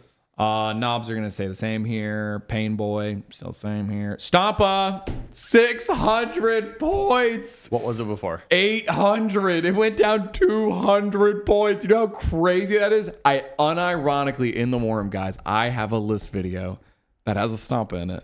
And I think it's not trolling. I think it's like the first time in a long... 200 is a lot. 200 is a lot. And Dread Mob is Purge the Foe. Which notably the Stompa really likes. Like, he likes that a lot, right? I see where you're going. I haven't tried it yet, technically. The Stompa still may just like suck. But it is affected by the cover change quite significantly. Give it a mech, give it the real hit strat. It'll probably do something there. But if there is a disposition that would like to have a Stompa, it is Purge the Foe. That makes sense. So I think that can be a thing. Okay. Tank Bustas, -15. Tank Busters? They're at Tank 120. Busters were good. They're at 125. It's the cover change. But they're still good. Hitting on 6s is really bad, John. No, they're not going to hit on 6s. But They're they +1 like to hit. No, into monsters and vehicles only. You got to remember, Brigade is gone. Brigade is gone. I know, but they hit on 5s then. So you want me to hit Terminators on 6s? No, I don't hit them at all. What? Like, what? What are we talking about right now? Are they heavy? God, no, they're not, actually. All right, I'm sorry. I thought they were heavy, folks. I take it back. It's fine. Okay, Totally yeah. fine. The shock attack gun's heavy, though. wow. Yeah, he's okay. Okay. Warbikers went down to 60. I am happy about points changes, but that one cheap. that is really cheap actually. 60. That's cheap. 65 was already cheap. Okay. War Boss and Mega Armor went down like 5. Weird Boy cost 65. Zodgrod went down a little. He was 85. Why? I think he was 85 and he went to like 80 or whatever, or Some 90 down to principle, 80. I think this is because the coherency changes. The Zodgrod unit is not nearly as oppressive as it was before, because before you like took your 23 model unit, just like I hugged the entire table. Zodgrod no longer lets you do that. However, I still think he's playable, which is why he probably went down 10 points. Yeah, perfectly fine. So as you can see, I said a lot of points drops. That was a lot of points drops for That was the orcs. a lot of Good points for drops. orcs. They deserved it. When I deserved updated it. my app this morning, I was like shocked. Like all my old lists like went down like 100 to 150. Wow. Which is big points drops. It's a lot of orcs. It's a lot of orcs on the orcs. table. It's like 20 boys. It's exactly 20 points 20 actually, yeah. which is kind of crazy to put it that way. Yeah. Yeah. So if we get into the detachment combos here, you're gonna notice that basically everything is 2 except Warhorde. Now Warhorde did, however, get a good disposition with Take and Hold. So that does mean it's still playable. I'm not excited about it at the moment because we've been playing that detachment for 500 years now. Yeah, we've got the old but invasion I'm fleet. excited about new combos. So big stuff to look out for. Bully Boys is Purge the Foe. That's the Mega Knob spam detachment. Notably, though, I don't think you can fit so many tough things in a list that you're going to be like excited about Purge the Foe here. Yeah. For the Bully Boys specifically. I'm more excited to combo this with something like Tactical Brigade, pick up Disruption along the way, or Roll and Def, pick up priority assets along the way. There's like good ways to run this. Or you could do Bully Mordaka, but like Double Purge. You're looking for a really specific build. Yep. And orcs inherently have to run like a lot of trash. Yeah. Like a lot of trash, right? Other good combos to Big Hunt plus Roll and Def. Kill Rigs auto advancing 6. That's Solid. good. And they're cheap now. They're super cheap. Freebooter Crew with auto advance 6 and sustained if you're on the special objective or touching the special objective. And then you can get more DACA, get Assault, have Taken Hold as a disposition, auto advance 6 Assault. Okay. That's really good. It is really good. That's good. Dread Mob plus more DACA is really the only one you really want to combo it with, because you're just going to go full Purge the Foe. You're just going to go full Purge the Foe. You're going to take mechs. You're going to take Morganauts. You're going to take a Stampa. You're going to take Killicans. You're going to go all the way in. That makes sense. Green Tide being 2DP. Combine that with Tactical Brigade. Yeah. You get advance and action on All your your boys. boys. On our and fallback On in your action. boys. Yeah. Not just So Storm boys. Tactical Brigade is Storm Boys, Commandos, and Boys. Oh. Wow. Yeah. So Green Tide plus Tac. That's a lot of actioning at that That's point. a lot of actioning. Speed Wap is Recon. That's like kind of tough. Cults of Speed is Disruption. These two armies are really in a tough place because the buggies are stayed the same points cost, which is fine. They probably should have. They're only so cheap you can go, guys. Yeah. They just hit on 6s and with no real way to make that better, and that's just not great. So it's fine, but I just listed like so many different lists. Yeah. Like so many different lists. I mean, and you've so got many a different points drops. List video in the worm, right? I have many lists I'm talking about. There's so many combinations. I've also put some more in the Discord that I've come up with since then. Okay. But that's orcs. That was a mouthful, but like was orcs, a lot. Orcs got sweeping changes, right? Yeah. I think this is going to probably be the biggest changed army we're seeing actually out of the entire MFM. Things are wildly cheaper. There's lots of new builds, detachment combos, so it's cool. Do you want to hang out with me for Space Marines and Space Wolves? Oh, Space Wolves next. Well, Space Marines are next. But then Oh Space yeah, Wolves we'll are gonna be right I'll after stay that. here for Space Marines, Space Wolves. Okay. Yeah. All right. So We're on to Space Marines. We got Space Marines. So Space Marines basically got points increases on like the current build, but since Space Marines have 75 units, they got decreases on a lot of the things that weren't commonly seen. Sure. But on Space Marines, the margins are always really thin. So something can go from not viable to viable with only 5 or 10 points changes. So I think there's actually going to be a reasonable amount of shakeup potential in Space Marine armies. So Jump Pack Intercessors went down 5 points, which isn't much, but it now means that they are more in line with other things of that cost. They're what, back to like 90? 85. 85. Oh wow, they were 90. They were 90, Oh, that's they're right. at Because 85. Vanguard vets are 100. Sultans or And Jump now Packers are 90. now it's 15 points cheaper than Van Vet's not 10. And that just makes it a little more interesting because the margins on Space Marine lists are really tight. Yeah, that's really tight. Blade Guard veterans got cheaper on the large squads, and then almost everything has attacks on the third. I think like the Terminator captain might have gotten cheaper, which doesn't matter because he's the worst Terminator character that we have. Sure. We can keep scrolling. A lot of the chaplains and things are kind of the same. There's taxes and everything, blah, blah, blah. Here's the first new unit. The Heavy Bolter Eradicator Squad is 70. That's so cheap. 70 is not expensive. 80 is usually the standard cost for stuff like this. Yeah, 80 is the normal for like the trash pieces in Space Marines. Now, this is 3 bodies instead of 5, but they're better bodies. You are slower than normal. You don't have assault, whereas most Space Marine trash pieces have assault. But then they're heavy bolters instead of regular bolters. So I think this is, I think at 70, this has real play. Yeah. Real play for Space Marines. So I expect to see some of those. In Cursors, we see a small increase on 80 to 85. In Furnace Marines, we see a small decrease on 90 to 85. And so now it's like, all right, instead of being a 10-point difference between the units, they're the same cost. Maybe I would make that change. Infiltrators went up 10. We're seeing an increase in value for the 12-inch no deep strike. The Justiciar gets a lot cheaper because you're not going to take them anymore. Land Raiders get taxed, all of it taxed, but the Redeemer went down. The Redeemer went down to 250, which is good if you happen to see orcs in the meta. How much did he go Was down? 270. Wow. Now 250. That's really weird. 20 points on the Redeemer. Did the Land Raider go up or just the tax? Taxes. Oh, None of them okay. went up, just taxes. So for 30 more points, I can just get a Redeemer? Yes, Why don't I just take a Redeemer? you're going to. Yeah, it's so much cheap. It's crazy, actually. Yeah, you're going to take the Redeemer. The Land Speeder is coming in at 95, which is really nice points cost. It's very fast, very mobile. It's a useful hull. It definitely, I've played a couple games with them now. It does noticeably less damage than the other speeder classes did. And it is also notably more fragile, but it is noticeably cheaper. The Land Speeder is the definition of like an idiot tank. Yeah. It is a tank, so it doesn't die to like nothing, but it doesn't do much else. Boy, have I gotten it killed by like one random gun poking at it. Yeah. And been like, oh, that didn't have to happen, but I'm only 9 wounds, so I guess that is fair. The Land Speeder, I think, is going to be quite interesting at its points cost. I expect to see 2 in. There's a tax on the 3rd. I'm not really looking to pay taxes in Space Marines. No. I'm not. I don't think you can afford to. Absolutely not. But you also have so many the different Adeptus tools you can just Astartes dodge it. are exempt from the normal chain of command. They do not answer to the Inquisition. They also don't answer to the IRS. I'm not paying my taxes. That's folks. right, They can't no make me. taxes. No taxes. No death and Speaking of no taxes, the Librarian is a character that does not have a tax on it. Means you can take 3 Librarians at the cool new cost of 60. They were 65. They're down 5, and I now have a new detachment that makes me want to take Librarians, and I'm not going to get taxed on the 3rd Librarian, which is really cool. You can bring every kind of librarian. You can bring every kind You of could have Librarian. 9 librarians. You could have 9 plus some Epic Heroes. You'd get to 11 Psychers without taking agents. That's crazy you had that off. I know, the cuff. right? Did you look? No, of course I don't look. There's 3 types of Librarians. There's 2 Epic Heroes and Ultramarines, because the Wardens of Ultramar. Ultramar, no one else exists. Obviously. We're going to see some decreases on a lot of the support characters. So like the Reaver Lieutenant, the Phobos Lieutenant, the Lieutenant all went down about 10, which I think is perfectly reasonable. They're a little more interesting to add now. Sure. Because they're 10 points cheaper, but they're not. None of them are crazy. Outrider Squad down 10, which is good because mounted is a really bad keyword to have right now.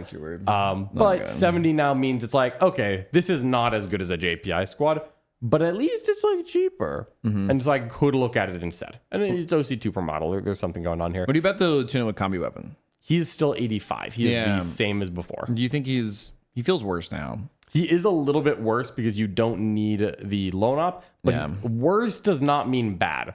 I would That's true. still take him. It's true. I would still take him. Okay. He's no longer unique value, and so I think some people will cut him, and I could understand it. Whereas before, if you cut him, I looked at you with like, Yeah, like, what do you know? what are you doing? Yeah, he's Put him back. He's cut. Put him back. We're going to see Warrior cost for the first time here. This is on the Redemptor Dreadnought. We're going to have the Macroplasma cost you 10 points, which it'll bring you back to the same cost. You went down 10, you pay 10 for the plasma. So he costs the same. What's that? So he costs the same. Cost the same. Yeah, you take the I plasma. would not take the plasma. Really? I would rather take the Gatling. The plasma doesn't do damage. It tricks you into thinking it'll do damage. I did learn that And recently. it does do 3 damage to itself. It does. I'm not playing that game. I learned this exact The lesson. only good thing about the Redemptor is the -1 damage because it's bad at shooting and it's bad at combat. The combat is okay. No, it's not. It's okay. It's Michael, fine. how many times? It's just fine. How many times? It's just fine. Take a Brutalis. It's fine. The Brutalis got cheaper. Fine.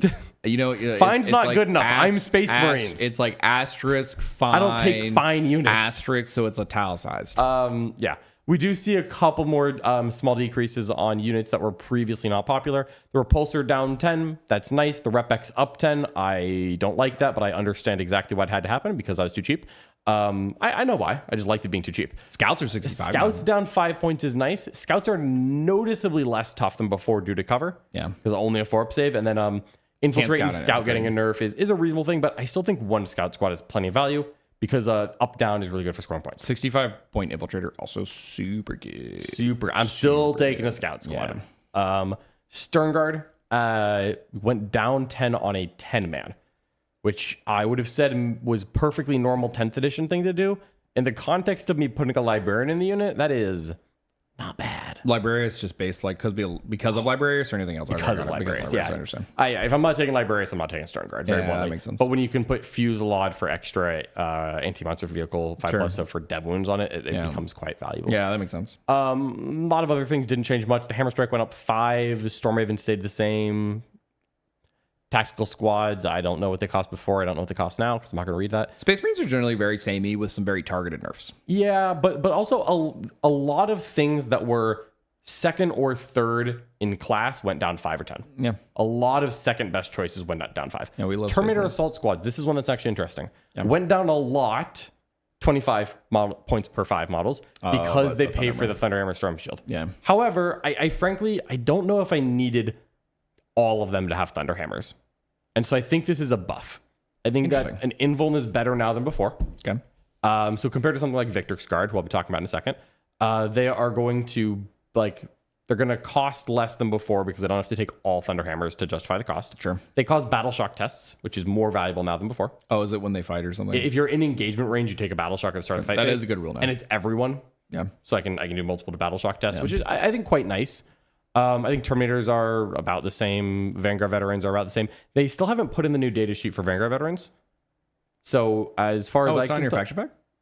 It's not. Oh, weird. Same thing with your Gretchen. Your Gretchen don't have a... Oh, yeah, that's true. I don't think your boys have a shoot in a shoppy yet, even though they promised that. They did. One day. I still have AP 1 damage, 1 Vanguard Veterans. Okay, well, until further notice. Until further notice. Yeah, I don't know. Maybe there's waiting until we get our codexes at some point in the probably not too distant future. That's it for the core units, but a lot of the faction changes. Basically, as we go through all these chapters, if you are not Ultramarines, your characters went down like 10 to 15 points. Yep.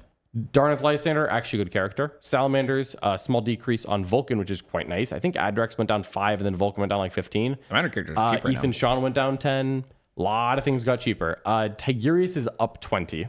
Little painful, but I understand why. He's better as a -1 to hit guy with a psychic gun than he was. That is really good in this edition. Yeah, that's that's a double hit, so he went up 20. Yeah. The rest of the characters cost about the same. Victrix Honor Guard didn't change for the first unit, but they pay for the banner and the Blades of Honor, which is the Champion's War Gear. Oh, that's actually a nice change. So the first unit, if you run it full kit, is going to be 240, which is plus 20. Sure. The second unit is going to be 240. Okay. So if you ran 12, you'd be up 40 points if you pay for the kit. That's a good way to change. Now, I would say that of this war gear, I would say that the Blades of Honor are nice, but optional. If my list was 1990, I would be very happy to put the Blades of Honor in. Sure. The banner is mandatory. It's kind of like an enhancement now. Yeah. The Blades of Honor is just, I would like to put this in. The banner is just baked into the first unit. You do not run the unit without the banner. Yeah. If I don't take the banner, I'm not taking the The unit. banner's the OC? No, the banner's +1 strength and attack. That's not the Blades. It's the banner. Oh, what's the Blades? Is it just Blades the is hit? twin linked and +1 attack on the guy. But he loses his gun. And it's totally fine. 10 points is very reasonable. But if I'm 2010, that's what I cut. the And if banner's I'm way 1990, it's what I add. Banner's way too good. The Wardens went to support, which is interesting. Because the Wardens went up 5 points. That's not a big deal. But the Wardens, it kind of dilutes them. You're still getting a good bundle of wounds for 110. But now you're getting like 1 unit. So it used to be like 1 unit of like something stupid, like 20 wounds for 105. And so you're paying really good points per wound. Now you have like a 10 strong squad or like an 11 strong squad for like about 190 if you put like an intercessor or a blade guard unit in or an assault intercessor or something. And you end up like paying like almost 200 points for like 30 wounds, which is still good, but it's not quite the same rate. And Space Marines don't want to take a unit that costs that does not just like delete. Oh, they attached a blade guard. They do attach to blade guard. That's pretty good for what's it called? I have no idea how the reroll ones to save works. Because it's Blade Guard veterans reroll ones on invulnerable saves, but it's not an invuln until it gets allocated to the model. Yeah. So I don't know how the reroll ones works. I don't know if you reroll all ones to save. I don't understand how that's supposed to work. It's good for librarians too. It is good for librarians. Yep. Yeah. So I think the wardens are. I think if you're playing librarians, you probably will still take the wardens. Sure. Otherwise, they go from auto take to a reasonable option. Cool. Then the final chapter we're going to see is White Scars. We're going to see both Subaden and Corsaro go down. Corsaro is down to 55 points. Folks, if you want, you can go find some White Scar lists in the Worm where I still don't take Corsaro at 55 points. That's pretty rough. I know. I get it. I get it. It is rough. I agree. You think Khan's worth 100? What's that? You think Subaden's worth 100? Yeah, Subaden plus Outriders is 170. Sure. That used to be 195. That's pretty. That's because they got cheaper on both ends. I think that's good. I think it's good. I don't think it's like crazy because it's a lot of AP 1 and 2 combat without rerolls. Mm-hmm. So it's just like, it's kind of bouncy, unfortunately. But it's not that expensive. Space Marines have a lot of different disposition options. Yes, you do. I've already talked about that. Basically, the hardest one to fit in, I think, is Disruption and Purge the Foe. Disruption, you can put it in with Fulgaris. I just don't know if I want to. Purge the Foe is very much Ironstorm or Firestorm or Forge Fathers, which is a Firestorm clone. That's probably a good but those are good places to go because you can easily do like Ironstorm plus Fulgaris. You could do... I think the combos are really good because your 3DPs are going to be Stormlance, Gladius, Blades, Ceramite, which are all worthy of it. Although of those 4, I think Stormlance stands out as the clear, I'm never going to play this. Gosh, Ceramite taking hold. Ceramite taking hold, baby. Well, they're all about terrain features, so it makes sense that they would be the objective holding one. I know. That just makes sense. I think Space Marines do priority assets better than average, so I don't mind Blades and Gladius being prio. But I think there's a lot of different combos here because there's new life for all of the non-Ultramarine chapters. The Ultramarine detachments are mostly 3DP, other than maybe like Reclamation Task Force. Yeah. All of the other chapters, though, their detachment is 2DP. Spear Point, which is a Stormlance plus, is 2DP because you can't take the good things in it. The good things. And then in Spear Point, you can just take Librarius to make it Reconnaissance, which is what you want it to be because Recon is probably better than Disruption. Sure. And then Hammer of Averni, Shield of the Emperor, Forge Father's Seekers, all of the 2DP, your chapter character that's not Ultramarines gets better. All of those are 2DP. And so there's really good interest for Space Marine players to not play Ultramarines right now. Yeah. I think Ultramarines are still very good, but it is no longer just like hey, buddy, we both know this would be better as Ultramarines. That's a little bit less prevalent now than it was at 10. No. I think that's very healthy for the Marine player base because it's so large. It is. It's very parasitic when one way to play them is just the best way to play them. And all the other chapters get mad. Yeah. It's like, well, I don't want to paint Vulcan blue. I'm like, well, paint Calgar green then. Cool. Space Marines look like they landed in a pretty good place. I think so. Yeah. The nerfs that they took were fair. They were all the nerfs they took were fair. Like a good Blades list went up about 100 points. I understand why, and you can trim it and replace some things with other options that got cheaper. And you'll have like some like second in class instead of first in class units in a couple places, but you still have a good army. Yeah. Space Marines are just you take a new puzzle box and you take away all pieces. Yeah. There's enough pieces that you can put it back together. That's fine. Next is Space Wolves. How? Yeah, so Space Wolves ended in an interesting place. Our detachments are important. Sorry, let me click over. Let's scroll. So many. Space Wolves. Okay, so Space Wolves did not see a lot of points changes, but we did see a couple that matter. So you're gonna see like Aryak, Logan, same, Bjorn, same. Staying same is good. Like I mentioned earlier, in a world where everything went up, being same is good. The problem is Space Wolves were generically struggling at the end of 10th. Yeah. There were like some stats I saw that were not very pretty. Not flattering. They were not flattering at all. So that's tough. But staying same is good. So let's look at what the good things are. So Terminators and TCAV do pay for their Storm Shields now. Yep. But then they're cheaper if you don't. Their base cost is cheaper. That does not matter for TCAV because you have to take the Storm Shield on TCAV. Yeah. Like you must. That is not an option for that unit.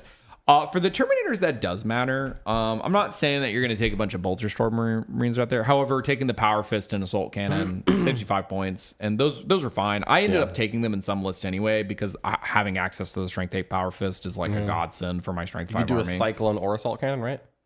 No Cyclones. It's literally They don't get Cyclones. No. So your options for Wolfguard Terminators are Shield, Shield and Sword. Bolter, or you replace both with Power Fist Assault Cannon.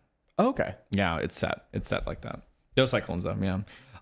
Which is good. So Wolfguard Terminators, you're going to see their base cost went down, but you pay 5 points per Storm Shield.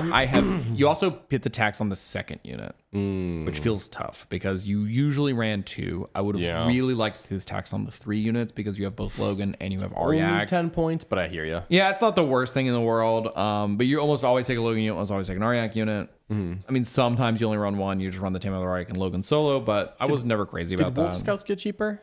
Wolf Scouts went down a lot. 95 points. They're going to run into the similar problem Scouts, though. Is there a Scout infiltrate unit that can't do both now? So why wouldn't I pay 30 points less? To take the Scouts? To take the Scouts. So these guys needed to come down a lot. Like a lot. They needed to be even cheap. They honestly need to be like 75, which sounds ridiculous because like, oh, well, Michael, why? It's only 10 more points than Scouts, but like genuinely that like needs to be what happens for me to be incentivized to take this unit, right? And then that's kind of it. Like Fenrisian Wolves went up 5, same thing as before. I think the Venerable Dread technically went down. It's 125 now, which I do think is an interesting little 4-up Invuln Dreadnought that can just be like annoying. I'm sorry, it's how much? It's 125.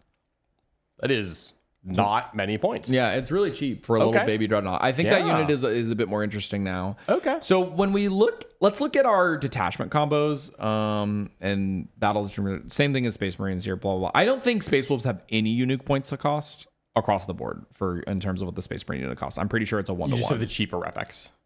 Yes, I think my Repex is like... You have the same as Dark Angels, Blood Angels. Yeah. Dark Angels, I think. Yeah, I think it's about the same. So I think our points costs are across the board are pretty similar, which is interesting. The Terminator Assault Quad change is nice because what I'll come back to is that the Space Wolf detachments, they don't call out Wolfguard Terminator. They call out Adeptus Astartes Terminator. Ah, that's nice. So all of a sudden it makes like something like the Terminator Assault Squad maybe like a potential option, which would be sad for Space Wolf because I only want to run Wolfguard, but you know, whatever, it's fine.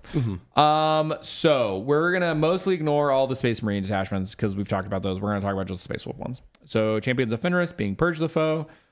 This is the cool heroic one. This is like a good way to get access to it. Every Space Wolf detachment is 2DP except the new 1DPs.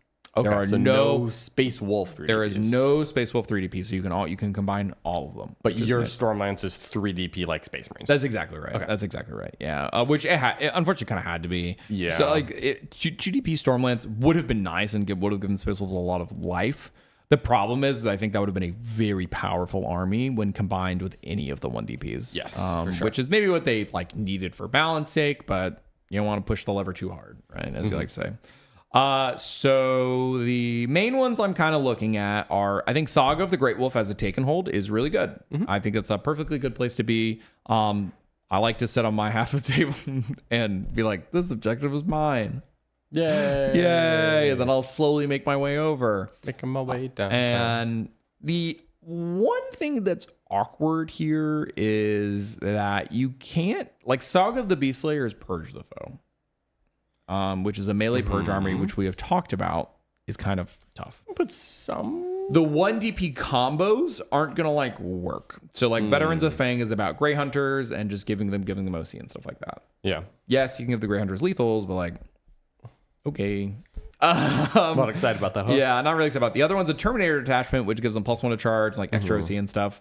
Like a lot of cool synergy with Beast Slayer there. Yeah. Right. You're also looking in Beast Slayer, you're looking at like Wolfen. You're looking at like Head Takers, looking at Blood Claws. You still take Wolfguard Terminators because they're just good. Yeah, okay. And then the third one, it's Legend of Saga Saga and Song. The heroic one, the other one. The heroic one is like technically fine, but like you're not like getting any good purge juice out of this, right? No. So it makes like stuffing like Saga the Beast Slayer less good.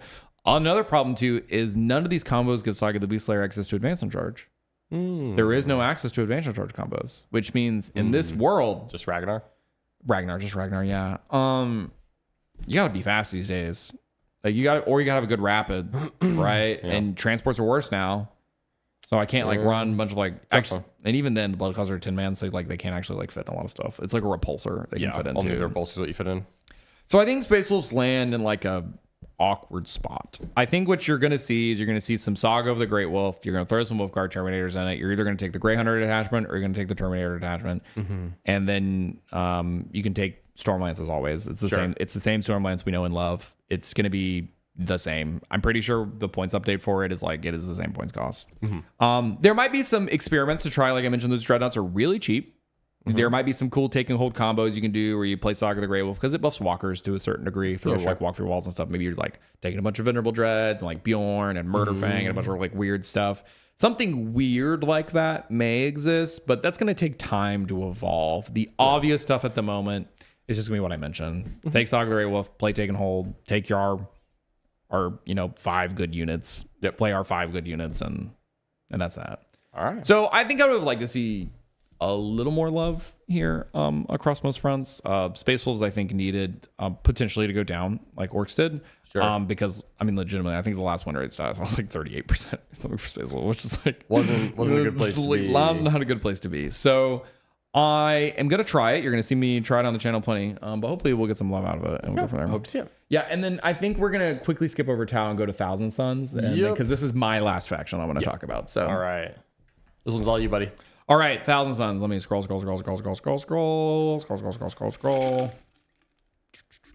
Okay, so if you saw my short I released on the channel, I talked about Thousand Suns a little already. So Thousand Suns do not care about any of the shooting rules because they're going to ignore cover or going to be psychic. On almost everything. Almost everything. So basically, they're AP2 baseline on all their bolters, which is that's a fat number these days. That's a fat number. So that means Thousand Suns are just gonna shoot very well. They're very consistently. They're very good armor piercing. Being AP4 bolters, if you get Twisted Fate off at the big cost now, is like gonna be the old one where you like just don't have an armor save anymore. Yep. And you're just gonna do like a bajillion damage. That's really strong. In terms of points, Thousand Suns do go up, but not the worst. So the Defiler list, of course, has hurt the worst, right? That's apparent, right? Defilers are going to go up. So I do believe our Defiler is going to go up the same as the CSM one. No, actually, we're 10 points less. We're 10 points less. So Death Guard to ECT sends all same ballpark. Yeah, I mean that makes sense. Our Defiler is still good. That is a way to phrase it. Yeah, like it's still good. You're still gonna run it. Yeah, it's still okay. It's like I didn't say it was okay. I said it was good. Fair. I know. But good things to note is like our Demon Prince. I think the Winged Demon Prince, like technically went down like 5 points or something randomly, which is fine, which is good. That's quite good. Your Demon Prince was already quite solid. That was already good. Is he getting taxed on the second one? Tax on the second one. Okay. Yes. So the first 2 would even out. Yes, but honestly, I'm probably only running 1. So then you're happy. Yeah, so like it's just a good. Exalted Sorcerer, I believe, came down slightly. Forge Fiend went +5. Well, that's fine. The Exalted Sorcerer, you never saw him. He's the 4-up Invuln guy. You think the disc guy you saw sometimes. The Exalted Sorcerer on foot is a guy you never saw. Okay. Magnus Red is plus, I believe, 20. I think he was 435 and it went to 455. I'll be honest, guys, that's pretty good. That's pretty good. That's pretty good. Flying a monster with Psychic on his guns. That's pretty good. Magnus just toes in. Also, because we're playing, everybody plays GW terrain now. And they're all going to learn about the power of Magnus's wings. You just see with everything. Short buildings. You just see everything all the time. You can't hide. There is no hiding from Magnus. I'm gonna spin my wing around in whatever stupid way works. And great. I just touch a building. I'll be like, I'm literally gonna touch building and be like, yeah, so I'm as tall as the Eiffel Tower, and I can in fact see you in this little stupid building over here. Oh, Magnus. The ignore mods is great. His little gun gets a little better technically because of the it's low AP and Psychic. It's AP1 and Psychic, right? Yeah. So it's just good. I think you're gonna see Magnus on a lot of lists. I had taken Magnus out of my list generally because Satan were the hot thing to kill. And notably, Magnus is the exact same defensive profile as Satan without a feel no pain. Yeah. So you obviously tied very quickly to all the Satan killer things. I think you're going to see him back now. Mutaliths, I'm not super ecstatic about. These melee monsters really struggle on the new terrain, right? The Battle Shock is cool. I do like the Battle Shock rule. Yeah, that's nice. It is nice. It's just you can't walk into the middle of a building. Yeah. Like you just can't. Did all your normal sorcerers, the good ones, did they go up for psychic? Or did they stay So the characters generally went up. So the Infernal Master, I believe, went up a little. I think it was like +5. I think they're all like +5 or something along those lines. so The Sorcerer, small. I think, was like 80. I think he's 85 now, or he was 75 and went to 85. He's +5 or somewhere in that ballpark. Sure. The Infernal Master also went up. I think whatever, same thing, like +5 or 10 or something along those lines. Yeah, so he's sure. 95 now. The Infernal Master at 95 is expensive. However, that dude is AP2. And he notably did not ignore cover on his torrent weapon, which that is a flat buff. That is a strong buff on this guy. Yeah, that's worth it. And Rubric's 100. Sekitar robots stayed the No same. tax. No tax. How does Sekatars not have a tax? Yes. I did think I thought that was a lot too. Yeah, I was really surprised by that. So Sekitar's no tax, and then Sekitar's also Rubric Marines have. The Rubric Marines do go up on a 4-up, but they didn't go up. But Sekatars didn't go up in points cost. Yeah, that's a big deal. Getting a detachment no stepper is really nice because a lot of the stepper units or a lot of the detachment units have steppers, so it's like harder to take, and that's really good for you. Yeah, Sekatars are going to be really great. You're going to notice Scarabocult Terminators go up just generically. The Sorcerer and Terminator armor went up. The Scarabocult Terminators went up. They're tax on the third. It's because they shoot really hard now. Also, the Sorcerer and Terminator is +1 to hit, which functionally counters it. I mentioned in my drawer, if you take Hexwarp Pearlband, which you're gonna, Hexpots is great. You're gonna just 1 CP ignores cover with Hexpots? Hexpots, dude. And right, so you're gonna Hexpots. 1 CP ignore cover. Your Sorcerer and Terminator is gonna be +1 to hit. So you're just gonna ignore all the rules, and you're gonna be AP2 on all your bolters with lethals, and it's gonna do unbelievable amounts of damage. And since Defiler's got nerfed, that means that's good for Terminators because they're 3-wound models and there's less. They are 3-wound ideally models. less 3 damage in the game. So Thousand Suns just land in a good spot. Like our trash units didn't go up, robots went good. We'll look at some disposition combos really quick. Yoki. So Grand Covenant's 3DP and priority. I've thought about priority a little bit more.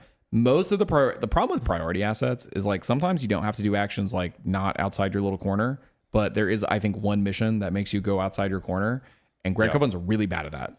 I don't remember what it's called. Disruption. I think it's the into disruption. Prio, you have to go into the middle. Yeah. And into Purge the Foe, you have to action the middle objectives. Yeah. Grand Covenant does not like that. They don't like that. So you have to build this list that's able to do these actions and pump all the same damage. And as I just mentioned, all those characters went up, which are the psychic ones, which are buffed to Grand Covenant. Magnus went up. Yeah, sure. So Grand Covenant went up a bunch of points, and it's priority. So that could be fine.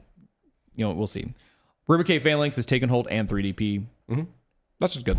You're going to 30 Scarabs. Nothing crazy here. Hexwarp Thrallband, 2DP. That's your favorite. I know that's your favorite. That's my favorite. That's my favorite. Hexbots. And Hexbots. And you take you take Sekitar Cohort. You take Hexwarp Thrallband. You can play priority or take and hold. Either is fine for what this list is doing. Sure. Give the robot Psychic. They didn't go up in points cost. There's no step around them. You can take 12 robots at no problem. They do tons of damage. Quite good. This is just good. And then past that, Ritual of Regeneration is 1 DP, Purge the Foe. There are no unique tags, so you can combine Sekitor and Warforged Cabal to get a super robot weapon. They don't actually synergize as much as you would really like them to. Warforged Cabal did see a nerf to its strat, so it's 2 CP for the +1 to wound now. Or I could take it in export and I just get it for free. It's a detachment rule. Ooh, wow. So yeah, I think you're just going to see stuff like you're going to take Warforged Cabal, combine it with Ritual of Regeneration, never care about it, and then just have Defilers with Purge the Foe and move on with your life. Yeah, that's still there. So, Not bad. Yeah, but it just costs you 2 CP to +1 to wound them now, but whatever. Okay. So that's just good. There's not a lot of nuance on it. They just interact with the rules of 11th well. Their points cost weren't enough to get them, and then they have good disposition access and combos. So I'm excited to see your 2 cents on the table. Yeah. All right, that's it for me. Bye, Let's friends. get Richard back I'm back. in here I'm so back. we can talk about Tau and all the points decreases that they, I'm sure, got. All right, Let's do it, Richard. John. How did one of the best armies of the end of the 10th edition fare? I am back in the chair here, the command chair, the Command Shazzo chair. All right. So we're going to dive into the Tau. And I think Tau are one of the strongest armies in the game. I'm not gonna great. lie. All right. Tell me about it. Going through the list here, you're going to see a lot of war gear changes and then a decent amount of base cost changes. But the war gear ones are the most impactful ones. So, for example, the broadsides, They have a lower base cost, but they'll pay for the high yield missile pods. And then the 3-man unit is going to be, if you take the high yield missile pods, about 15 points cheaper than it was previously. Oh, wow. So you can still run it in Monka, Man, broadsides were really good before. specifically in Monka. But Monka received the most direct nerfs in terms of my list went up about 100, 120 points, depending on which version I went for. Okay. So that is actually significant in the context of the game. But maybe you do think about running like a couple solo ones, ingress them in, attack an area. Sure, Like it's not bad at that. Farsight goes down 5 points. It's whatever. The Enforcer's I'm okay with that. better than him. Farsight's cool. He is cool. Now, the Crisis Suits, this is one of the biggest changes. So Sunforge go down. They go down 15 for the first 2 units. That's the Melta unit. Mostly you see that in Retaliation Cadre. You don't really see it in too many other places. It's just better to shoot people from far away, and they don't have many shots. But the Fire Knives and the Star Sights go down 20 points base. Wow. What their best war gear option goes to 5 points per model. So if you run the missile version, it's still 10 points more expensive than it was previously. And the missiles gain. Oh, because it's 5 per and you take 2. And you take 2 each, so it goes up to 130. That was the best unit, and it previously like in the new edition, AP1, potentially AP2 in a variety of ways, is actually still very good. The plasma is only 1 shot each versus 2 each on the missiles. So, there's more reason to think about mixing, kind of like Sisters, is maybe you'll run like 2 plasmas and then 4 missile pods, and then it's still the same cost as previously. Yep. You might do stuff like that. Same for the Starsight. The Flamer version is 10 points more if you run max Flamers, and that was the best version. Okay. But you could do all burst and go for that. And I tried that out in the stream game today against John Space Marine. So if you want to see Spear Point versus Spear Point plus Liberius Conclave versus Retaliation, I had those librarians plus Advanced Acquisition. That's the stream game from today, released this morning. Okay. You see that in action. Darkstrider is a 12-inch no-go zone. He didn't go up, but he's still, like, Tau has plenty of cheap units in their backfield. It's not really an issue. So I haven't found him in my list, but I do like him in Acquisition Cadre because you can shoot the unit with +1 to wound, which is his other rule, and remain hidden from that detachment. So I think there's reason to think about him. The Ethereal is leader here in the app. He also has support. We're going by the MFM, which is leader. So that's why he's solo in the game. You don't have to make 1,000 comments about it. Firesight team goes down 5 points. The Ghost Keel goes down 10, but 10 more point. He goes up 10 if you take the Cyclic Iron Raker, which you're going to, most likely. Kroot don't have a stepper here, and that's mostly due to the Kroot hunting pack, which allows them to be battle line, so you could take many of them. Yeah, okay. And frankly, spamming basic Kroot, you can only be so broken. You can only be so good. Not that much. Farstalkers go down 10 points, though, so now they are actually competitive in Kroot hunting pack. With Pathfinders, previously it was just better to run Pathfinders all the time. Sure. Hammerhead gets a 5-point decrease, which is fine. The Kroot Hounds go up 5 points for the small unit, but go down, I believe, 15 points for the 10 model unit. So you're more likely to think about running the 10-man now because it's only 20-point difference for 5 models. Yeah, okay. Whereas you would never run the 10-man before. Yeah, sure. Rampagers, they get a stepper cost, but otherwise you're still running max in the Kroot hunting pack. Krootox Riders don't get a stepper, so you're still going to run those. You just lots of rampaging dudes. The Trail Shaper go down slightly, but the War Shaper goes up 10. This is one of those Monka nerfs. You are free stratting with him plus broadsides or him plus guys to reduce the AP cost on the stratagem, or the stratagem cost on the AP strat. Okay. Pathfinders, they go down 10 points base, but have to pay 5 for the Ions. So they go up, if you want to run all the Ions, which are a better weapon, you go up to by 5 points, and they can't infiltrate Scout anymore. You have to pick one. There's a decent decrease. Cheaper, though. I prefer that nice, because what I want to use them for is the Grav Drone for the -2 to charge. I want to switch from them being the midfield infiltrate unit to being the defensive -2 to charge unit. Yes, that's quite good. Piranhas up 5 points for the 1 model unit, but the multiple model units are down a little bit. Still very cheap. Riptide down 20 points base, but you pay 20 for the Ion Accelerator. So the third one is increased with the stepper by, it's basically plus 30 points for the third one. Okay. Which I like Riptides. I'm not going to stop running them. But you could think about it. There is more competition between the Could take a Storm Surge. Could take a Storm Surge as well.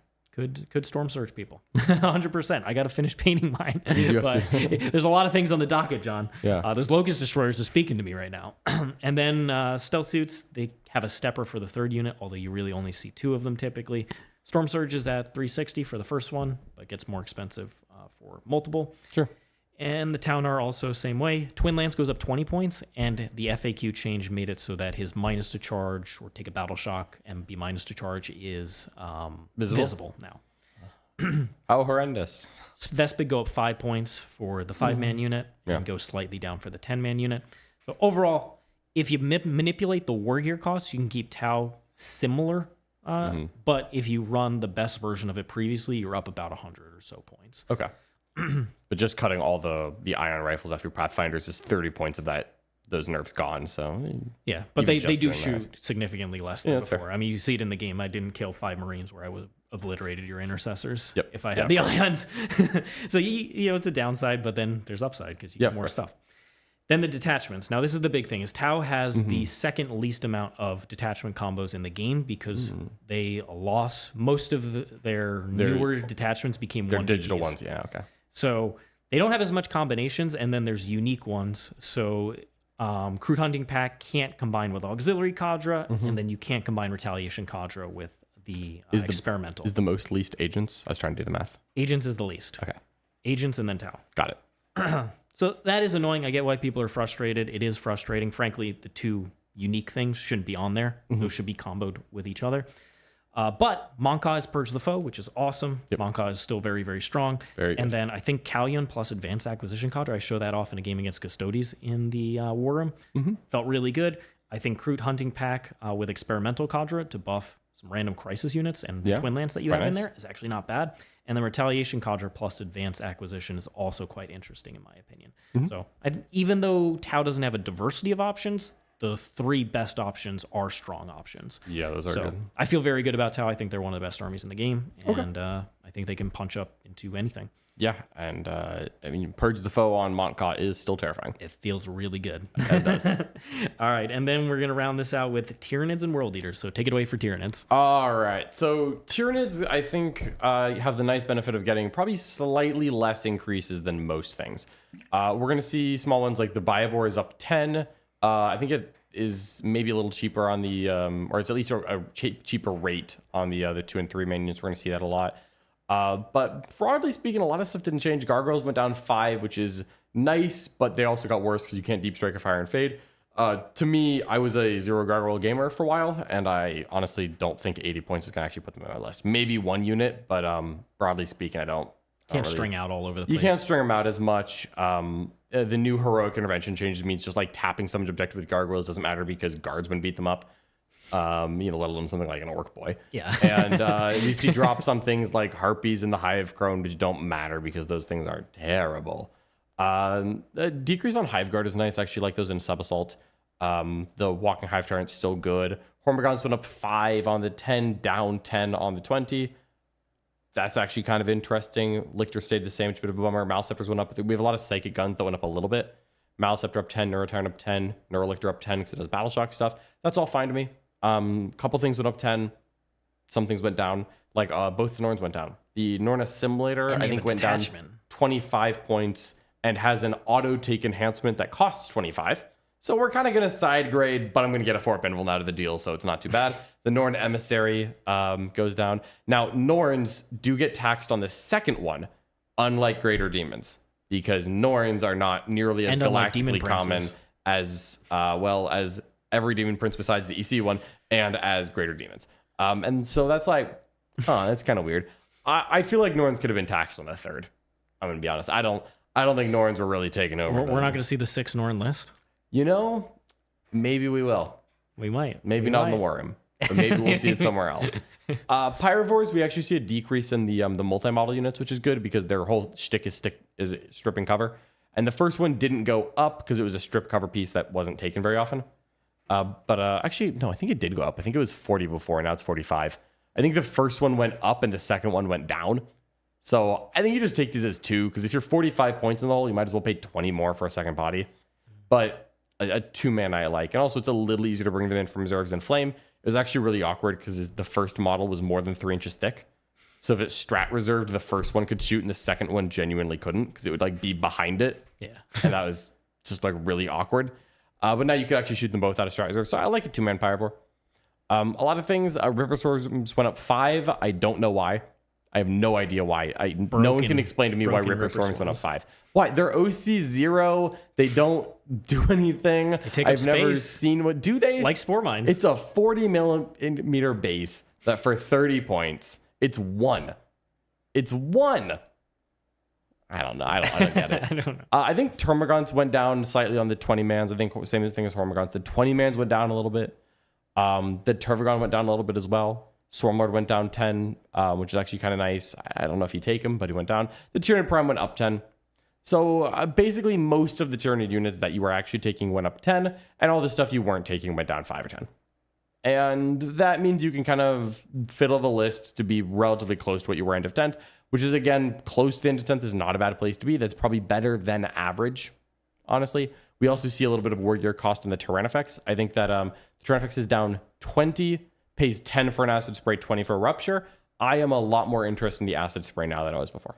Because the acid spray was one of those rare torrent weapons that didn't ignore cover. Yeah. And with Overwatch being end of phase and this being a rather nice, like, oh, I can just like be 10 points cheaper, still be tough. I think that that's pretty good. Yeah, and obviously Tyranids benefit a lot from the battle shock change, where They do if you have a indeed, yeah. good Shadows turn, it can be You a don't bad always, time. but if you can go if you into the do, cycle. You can put someone into the spin cycle. There's some weird things that went up, like the Winged Hive Tyrant went up 15 points. I don't really think that had to happen, but that's okay. And then Tyranids have some interesting detachment options. Our 1DPs were actually quite solid.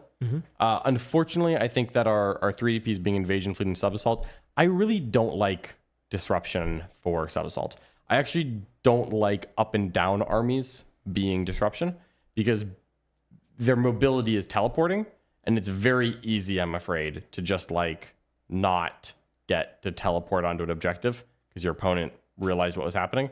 And it's very easy to just like block the action abilities of Disruption. So that's a little bit of a concern for me. I think Invasion Fleet's quite good. And I think two of the 3 1DPs, I think Talons and Ambush Predators are quite good. I think Warrior Bioform is fine. And being able to add that to either Vanguard or to, Synaptic Nexus, maybe even Assimilation Swarm. I think all of those are interesting. And because Tyranids have a weight of psychic powers, we can get a little bit more reliability of our shooting than before. Not a lot, but a little bit. And so I think we're just going to get a lot of small glow ups for Tyranids. And then the list goes up 20 to 30 points. And that ends up being a net positive because most people went up more than 30 points. And our shooting's a little better than before. Maliceptor stonks are through the roof, folks. All right. Well, heading on to our last faction here before we dive into all the super chats, we've got the World Eaters. Yeah. And for the most part, World Eaters remain roughly similar to where they've been. So like Angron gets a little bit of an increase, kind of like we've seen with some of these Demon Primarchs. And then we have things like They're the cheapest defiler in the game. Spawn go up a little bit. They have the cheapest defiler in the game, even though it is definitely the worst Not one. the same defiler as everyone else, though, yeah. In addition, they don't have steppers on a lot of things. Like their Demon Princes don't have steppers. Yeah, that's nice. In terms of like Terminators, it's only on the 3rd one, and they have a detachment that can buff Terminators. They've got like 8-bound, Exalted 8-bound. It only matters if you take the 3rd unit. I think Karn went up 10. Angron went up 10. There's no stepper at all on the Khorne Berserkers, so they kind of... That's nice. You can run as many as you want. Do the 20 mans get cheaper? Because a lot of 20s... how much is 20 Khorne Berserkers? I feel like it was 360, so I think it went down 15 points. Okay. Yeah. Which is... It helps. It adds up. And yeah, I think Karn went up 10 or 15 points. 10. Yeah, something like that. But overall, they're kind of roughly in the similar position to as they were. They take the same demon changes as demons got. And then really the big thing here for their detachments is Berserker Warband is Purge the Foe. Yep. And we talked about melee armies maybe not wanting to it. I think they can do it a little bit better because they can sticky on death. Yeah. And so if they can block objectives with their 6-inch pile and consolidate, The threat of the stop blood you from getting surge, on there, yeah. they can actually swing, hold more than most armies. Yeah. There are definitely some things working for them well, but all melee armies Purge is a little awkward. They probably do it better than average, but it's still awkward. And World Eaters shooting, they don't strip cover. And so Ballistic Skill 4 does not appreciate these no cover changes. No, sir. So, yeah, I think World Eaters are going to take a little bit of creativity to make work. It's going to be maybe a little challenging on launch. Yep. But there are some options. Like I think the new, what's the name of this? Brazen Engines has a stratagem to ignore mods, which makes a Defiler actually shoot reasonably because you ignore cover effectively by ignoring mods. because you can ignore a hit and ballistic skill mods and weapon skill mods and things like that. So I don't think that they're without play, but it's going to be a little trickier in my mind to make war leaders work. And luckily for them, they can like stage up pretty well with hidden because they're not do really going to shoot love things, hidden. and then they're going to hit you You pretty know, those hard. ballistic silver bolt pistols are just not getting fired anymore. They also have small enough combat units, like 3 8-bound, that can hide in those little nooks on the edge of the board and attack your expansion. So like, and they also like the heroic intervention change a decent amount. So Indeed they do. yeah, I'll be excited to see what the world leaders can do. But overall, I think Berserker Warband with the set of rules is still probably the strongest way to play. But maybe we'll see something pop out of their other ones. All right, that is the marathon of the MFM. That's it. However, you have been awesome, and I've seen that there's been a lot of gifted subs and super chats, so we're going to go through all those. If you do have questions for us while we're going through, we will get to yours as well. So thank you so much, everybody who's been joining us, supporting us, enjoying this discussion. Ooh, buddy. If you had a great time, please give us a like, subscribe to the channel, and tell your friends about us. All of that massively helps us grow. Does in indeed. addition, leave a comment below letting us know what you're most excited to play in the new edition, what points matter to you, what lists you're going to be trying out. We'd love to hear from you. In addition, if you want to check out more content, like I mentioned, we have the Tau versus Space Marines game that we just played in the on YouTube. So you can go check that out right now. In addition, you can go ahead and head over to our war room where we have faction videos going through new list ideas for all the different armies in the game. I think 9 released today. I think there's 9 tomorrow, and then some like 8 on Friday. So we're going to get all the armies done before the end of the Every week. army by Friday. And we've got some more battle reports coming as well, featuring the new points and new list ideas. So it's a great time to join and get that knowledge. In addition, we have some faction masterclasses and an 11th fundamentals masterclass coming up next week. You can check those out on the artofwar40k.com /shop. And on there, you'll see that there's a lot of really cool, stuff coming. We'll have more faction master classes over the coming weeks up for pre-order. So if those are not factions you play, guess what? You'll have plenty of options coming very soon. All right, wonderful. All right, let's hit these super chats. We have a bunch of people who have just joined the War Room, bronze, gold, silver. Thank you so much, everyone. We really appreciate it. Enjoy all this wonderful content they're putting out. If you are joining us here on YouTube, make sure you log into Discord, go to user settings, click connections, click that YouTube icon, and sync your accounts. That way you can access our Discord community, which is where we have our kind of all our discussions, all our coaches talking 40K nonstop. All right. Thank you so much. Now, our first super chat, is from Kevin Bono. Thank you so much for the 2 Canadian. Can the Lion, Guilliman, and Call still go through walls? At this moment, no. However, that's possibly a mistake, and we'll see in the coming weeks if it is. I really hope they change that. Yeah. Because I think that's lame. Yeah, I imagine that they will. Next, we have Fatal Recursion for $10 super chat. Thank you so much. With the changes to Miracle Ice Generation, how much more do the points increases hurt Sisters? I think that the points increases don't really hurt Sisters that much. They do take increases. They are real, but I think most armies take increases, so I don't think Sisters are being hurt much. I think Sisters get some stuff, lose some stuff, and end up in a perfectly reasonable spot, I guess. Yeah, not top army in the game, but I don't think they're really suffering. I feel upper half, like Sacrosanct. I wouldn't be surprised, really yeah. Okay. Next up from Jesus Christ. Thank you so much. John equals Warhammer Jesus. Mild blasphemy for me to say that out loud. Sorry about that. But yeah, you know what? I appreciate I do have the hair. It's slightly less frizzy than Michael. But if you give me about another half an hour, it's been raining around here yesterday. I think I'll get out there soon. I'll look like Zogrod pretty soon, folks. Yeah. All right. Thank you so much. John McArdell hit us with 50 gifted Art of War memberships. Thank you so much. Make sure you accept that if you were given one.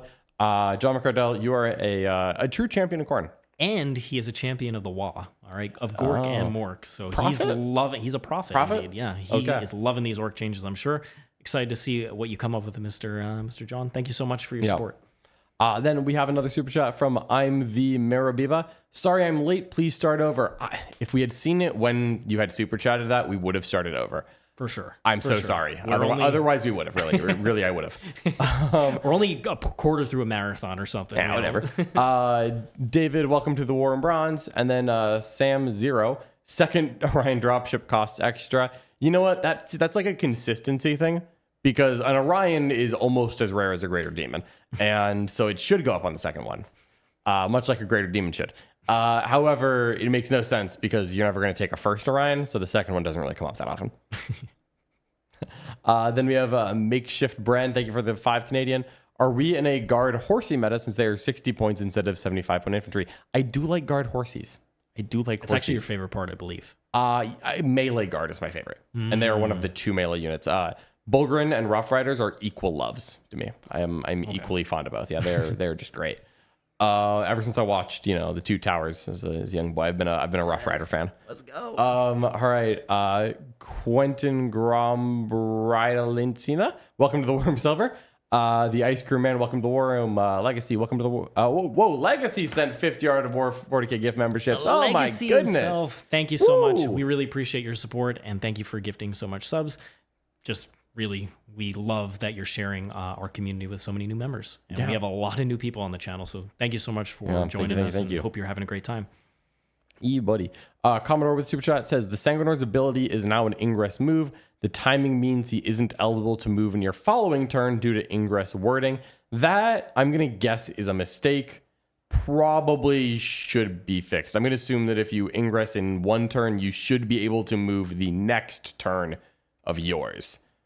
I do see why you say that, and maybe the rules say that too, but I think that one probably isn't going to end up working that way. And then Ryan G, is there an argument to take the missile launcher over the Lascan on the CSM specific defiler? Ryan G, do not be baited by 10 points. You can cut those 10 points anywhere else in the list. You make that defiler, you make it shoot. You make it shoot so hard that my hair looks like Michael's by the time I'm done picking my Rep X off the table. Boom. It's just... All right. Draws with Paws and Philikitis and Raid. Welcome to the War Room. Welcome. And then welcome. Jonathan Haynes, who's been a member for 37 months. That is over 3 years. Thank you, Jonathan Haynes. Jonathan Siegs. Guess I'm taking a 6 and 3 man of both types of 8-bound and 2 10-man Terminators. Sorry, I forgot that Chaos Terminators came larger than 5-man units. I didn't realize that was a thing that the other legions got. Sorry, John. Not for EC. Enjoy your crit 5s. Nah, I do like that, actually. I'm the only Chaos Legion that gets crit 5s, though, obviously. Wow, sounds pretty good. Yeah, I mean, if you're going to lean on a purge direction, having very few kills is one of the ways to do it with a threat overload. Yeah. Jesus Christ with another super chat saying Michael Man is Warhammer Jesus after getting electrocuted. I don't think it's the electrocution. I think it's the Wah energy. It's like the new Weird Boy model. Yeah. When Michael's channeling the Wah, we need to his give hair him a puffs up. staff. And you could say it's the Florida humidity, but I think it actually is that Michael is more excited about orcs, and therefore he's riding the Wah energy. He's kind of riding the lightning. It could also be the guardsmen that he's faced in the past, and Well, they're just like fewer than orcs, so All right. Next is this is a super chat for Michael, my man. While you're here, do you think Scintillating Legion should not take Screamers? The list you listed off earlier is unaffordable unless you take none. What would you drop between Kairos, Screamers, and the Prince? The Screamers. All right, folks. The Screamer trick is very cute. However, Purge the Foe would like you to not take any cute units. Okay. He wants you to take big, mean monsters And then kill people? and then kill people with them. Oh, yeah, that's Screamers, interesting. they'll kill people. They do. So, also the other thing too is that you really want to bring all 4 of the Scintillating enhancements. So that Demon Prince and having the 3 Lords of Change makes it so I need to take no other characters in order to access every single Scintillating Legion enhancement. Makes sense. So That's where you end up? maybe you're going to end up in a world where you need a couple trash units, but That's fair. I don't think so. All right. The next one is from Jonathan Haynes. I'm sorry, Michael. I'm not awake yet. That's okay. I accept your apology. Yeah. Parental Mentor, John, you said Terminators with Carnival are terms viable. Maybe. I like taking hold for like melee pressure lists that have a little bit of a shooting. The Terminator attachment is the only way to get that in EC. So I say it's worth a shot. Plus, I already have everything else for EC painted. So let's find the one unit I don't have painted and let's give John an excuse to work more. Next, Jeremy's upgraded their membership to the War Room Gold. Welcome, Jeremy. Yay. 99 Walker. Hi, team. Great job as always. I've signed up for the Space Marine Masterclass next week. Hey, I'm teaching that. But need a bit of help. Drop the DM and email. Many thanks and have a great day. 99 Walker, I'm going to be looking through that later today, and I will be adding people to a group since our next class is going to be our first class is going to be in 1 week from today. So stay tuned. That'll happen probably after I eat lunch, and definitely not before. I'm going to go take a little nap after this one, but that'll happen by the end of the day. Jonathan Haynes, Michael, swap in Death Guard confused my sleep-deprived brain. I've been here the whole time. Oh, Michael has been here the I've been here entire the whole time. time. What? I don't understand. Mike has been here the whole time. You guys didn't you like my Tau opinions? I did, yeah, I did. Dark Tyrant, Babam, and Babam again. Welcome to the War Room Gold, Bronze, and then Silver. Thank you so much for joining, everyone. We really appreciate the support. It helps us do all of this. Kevin Zhang, Coursero at 55 points. At some point, you gotta laugh. Yeah, I think at 50. I think at 50, I'm gonna laugh. Come on, GW. You won't. Just 5 more points. Just 5 more points, and I'll take them in a list. I swear. What's the points Chauncey needs to be? 45. Yeah, maybe 40. I think at 50, I actually would take him because I wouldn't like lead anything. He would just be the cheapest unit in my army, and he'd go stand in the corner and screen. Oh, because he's a leader. Yeah. Yeah. Once he costs the same as a support piece, that's what I'll take. Right. Maybe the same as like a Ministorm Priest kind of thing. Right. Yeah. Right. Next up, Snowman. Welcome to the War Room. Jonathan Haynes, another super chat. Possessed Slaughter Band / Butchers of Corn. I think Butchers of Corn is the it's the Terminator detachment. Then Possessed Slaughter Band is the 3-wound models one. That could be interesting. I know Possessed Slaughter Band had like a lot of things that looked really cool but didn't quite get over the line. So maybe adding a 1DP to it would be enough. Yeah. Maybe worth trying. Then Red Rum. Wow, World Leaders got more points increases than Space Marines. How? Oh, right, because it's a melee edition. Whoa.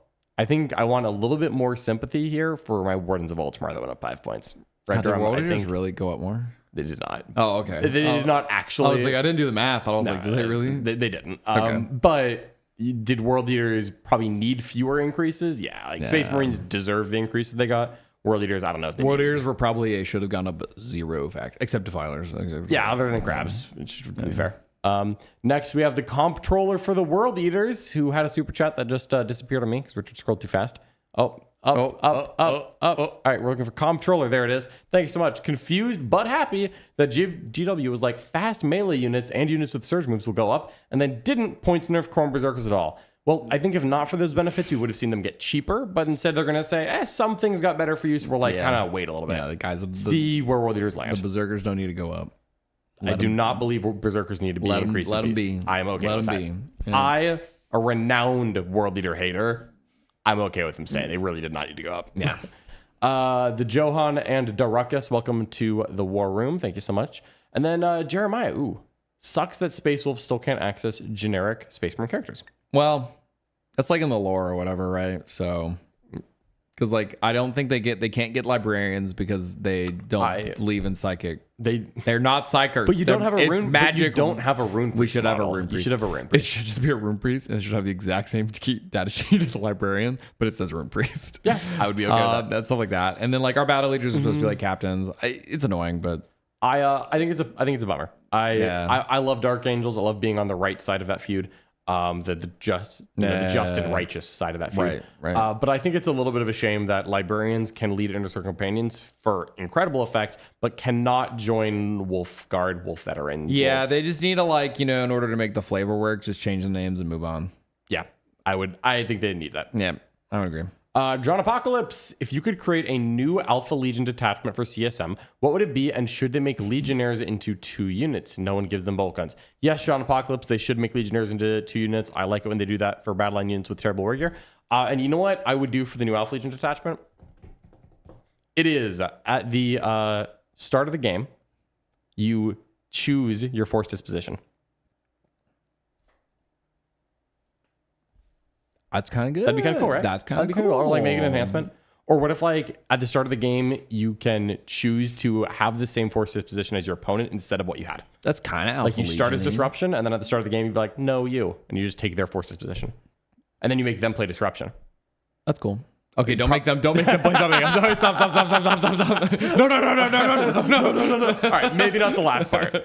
Oh, that was actually a pretty good roll. I thought that was cool. That's what I would do. Yeah. Red Drum has been a member for 41 months. Oh my goodness. Wasn't there a part of the FAQ that is only released on the app like Go to Ground? Will you cover this? Do you think that combined arms are the best way to play at the start of the edition? Maybe. Tried to open the app. I was getting too many Discord pings, then the app crashed and I stopped looking. And I think we have a live stream tomorrow. Yeah. So we might look at more of the rules in the app tomorrow. I think tomorrow's when we're going to do that. So come back tomorrow, Red Drum, and then we'll talk about that. And then is Combined Arms the best way to play at the start of the edition? Not only is my answer yes, but Combined Arms is always the best way to play. Generally. Combined Arms Warhammer, baby. Unless you're so good at your extreme, right? Yeah, but that's very rare. Hey, stop it, Richard. No guns. Shalkesh, how do we feel about Virtus Praetors going down to 215? Not bad. Same as Guard, and with fly rules changes making mobility much easier. I think one unit of Virtus Praetors is interesting. Yeah. They're a little hard to hide because mounted is a cursed keyword. They're huge. And because they are large and have the They got frame. Yeah, they're like bummer. screamers. Yeah. But I think that one is viable with a captain to do the fight and fade. I think you're just going to struggle to have a landing spot for too many of them. So it's hard for me to picture too many of those units. They struggle like the melee monsters. They're just too big.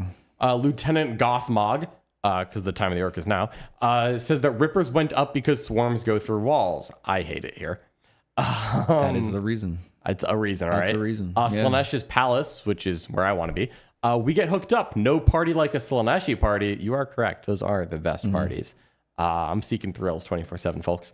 PFR Jolly, thanks guys. This breakdown is appreciated. We're very glad we could help, and we're glad that you enjoyed it, and we appreciate the support. Next we have Fatal Recursion. Thanks, John. You're quite welcome. Thank you, Michael. Thank you. All right. Legacy WP. How would a WASDACA 27 plus bike list work now with the dispositions and the nerfs to Def Flopters? That's what they typed. Def Flopters. Flopters. Richard, do you want to come in here and answer this? What? Okay. All right. Michael can have them. Does it work now? Maybe. I have to acquire 27 bikes? 27 bikes and WASDACA. 27 plus bikes. Got it. Understand. Maybe 27 or more. Maybe. The dispositions are awkward. However, recon is a good one to have for that many bikes. I think what really you would do, you would probably take 6x3. So You'd take 6x3 is the real answer because you just need to be alive. Is the big thing, right? For recon, you just need to do the thing, move 24 inches and blah, blah, blah, blah, move on. And it's like warp spider jump, right? Because you move 24 inches a straight line, normal move, which is better now actually than on the old trains. Maybe. I might try it. Got to source some bikes, but. And some Def Floptas. No Def Floptas. I'm going to be calling them. Nerf to Def Floptas. Down with Def Floptas. Flops. I'm going to use that. Arturo, thank you so much for the super chat. How does the Death Guard mobile vector stratagem work now? Michael, I don't know what that stratagem is. Oh, adding characters in unit mid-game. You'd have to have a solo leader, or maybe if a leader gets killed out of a unit. I don't know. We'll need an FAQ. We'll wait for an FAQ because that's actually a really complicated and sticky situation that I don't have an exact answer for. It's a good question. It's a good question. John McCardell has sent another 50 memberships. Thank you so much. John McCardell, you're the best. And also super chat. Woo! Well done getting through all of that. Excited for 11th edition and now got to get ready for Challengers Cup. Well, we'll be seeing you there. And excited to see the impact of 11th on teams. So am I. I think that the disposition wrinkle that they've added to team tournaments is really interesting, especially in 8-player team events. I think it's cool. Yeah, I think I like that a lot. Yeah. Then Fiona and Steen, thank you so much for the super chat. Triple Abominant Traitoris Lance with the 1DP Dogs attachment. Probably just a pipe dream, but I want my battle shocks to be cool. Dang it. Okay, Fiona, I think you're really close. I think it's 2 Abominants and then 1 other. I think 3 is a little much because you get the redundancy of you can't make, there's only so many battle shock tests you can force, and the mortals become redundant because it's an aura, so you only get 1 per. So I think that 2 and something. I actually played a game with that. I took a Lancer and a Desecrator, and the Lancer just took the battle shock one because the battle shocks stick around longer. Sure. So I was really leaning into it. It's actually pretty good. Cool. And I think you can do it with the 1DP dog attachment or with the cultist attachment if you want to really just not pay points for your trash. True. Just have cultists in the backfield and play Birds of Hell. And eat them. Then let's see. Arson has upgraded their membership to the Worm Gold. Thank you so much. Kevin Banu with another super chat. Do you think you will run an apothecary librarian with the Inner Circle companions? Definitely a librarian. I could see an apothecary. He's not that expensive. What's it do for him? Apothecary heals a model. That's fine. That's fine. I think he's 40, which is more than a companion, but I don't mind it. You only need to heal 2 to get any value. Yeah. I don't mind it, but I think the librarian with ICC is really good. I like the unit because it's just not that expensive. Yeah, I would agree with that. And then final super chat. Thank you so much, Steven KOTYK. Do leaders keep the bodyguard abilities if they die? So my understanding, and I think this is based on reading, not just a gut instinct here, is that you have the rules of models that are currently in the unit. So if you have Abaddon and 1 chosen, you get advanced fallback and charge. If you have chosen. If there's no chosen in the unit, nothing activates the advance and charge. So even though Abaddon is still leading a unit for if Abaddon had a while leading ability, so maybe a better example than Abaddon, you would not get to advance and charge if Abaddon has 0 chosen. Yeah, I think the model has to be alive is also my current understanding. Yep. So, like, for instance, if your character gets precisioned out or whatever, you don't get that rule anymore. So, yeah, I think it's just until otherwise stated. Fair enough. Yeah. Care Bear Warfare with another super chat. Thank you so much. Speaking of teams, when thinking of your matrix, what order do you consider disposition matchups versus army matchups versus the layout? What takes priority? For me, TBD. TBD, my gut instinct is army matchups is still more important than dispositions, because if any disposition, I think if the game is a game, you can still be close, and you might lose where you thought you were going to win, Sure. but it'll be close. But if you just get your teeth kicked in, the disposition ain't saving you. Right? Yeah. If I can't kill you and you do kill me, there ain't a disposition combo that's making me happy about this. Matrixing is either going to be like way more complicated, or we're going to actually do it, and it's going to be like, oh, this is kind of the same. Yeah. And then we'll move on. I think that the layout matter is the least of those three, though. Yeah. Because it's just Defender. Well, the Defender is nice. And then Summon Skull, with the changes to Sisters, what do you think is the best Sisters detachment? Bringers or Hallowed? Okay, so Bringers of Flame and Hallowed Martyrs, neither of them allow you to take the stupid 1DP Sacrosanct detachment. That's really, really, really good, and I'm totally not scared of it all.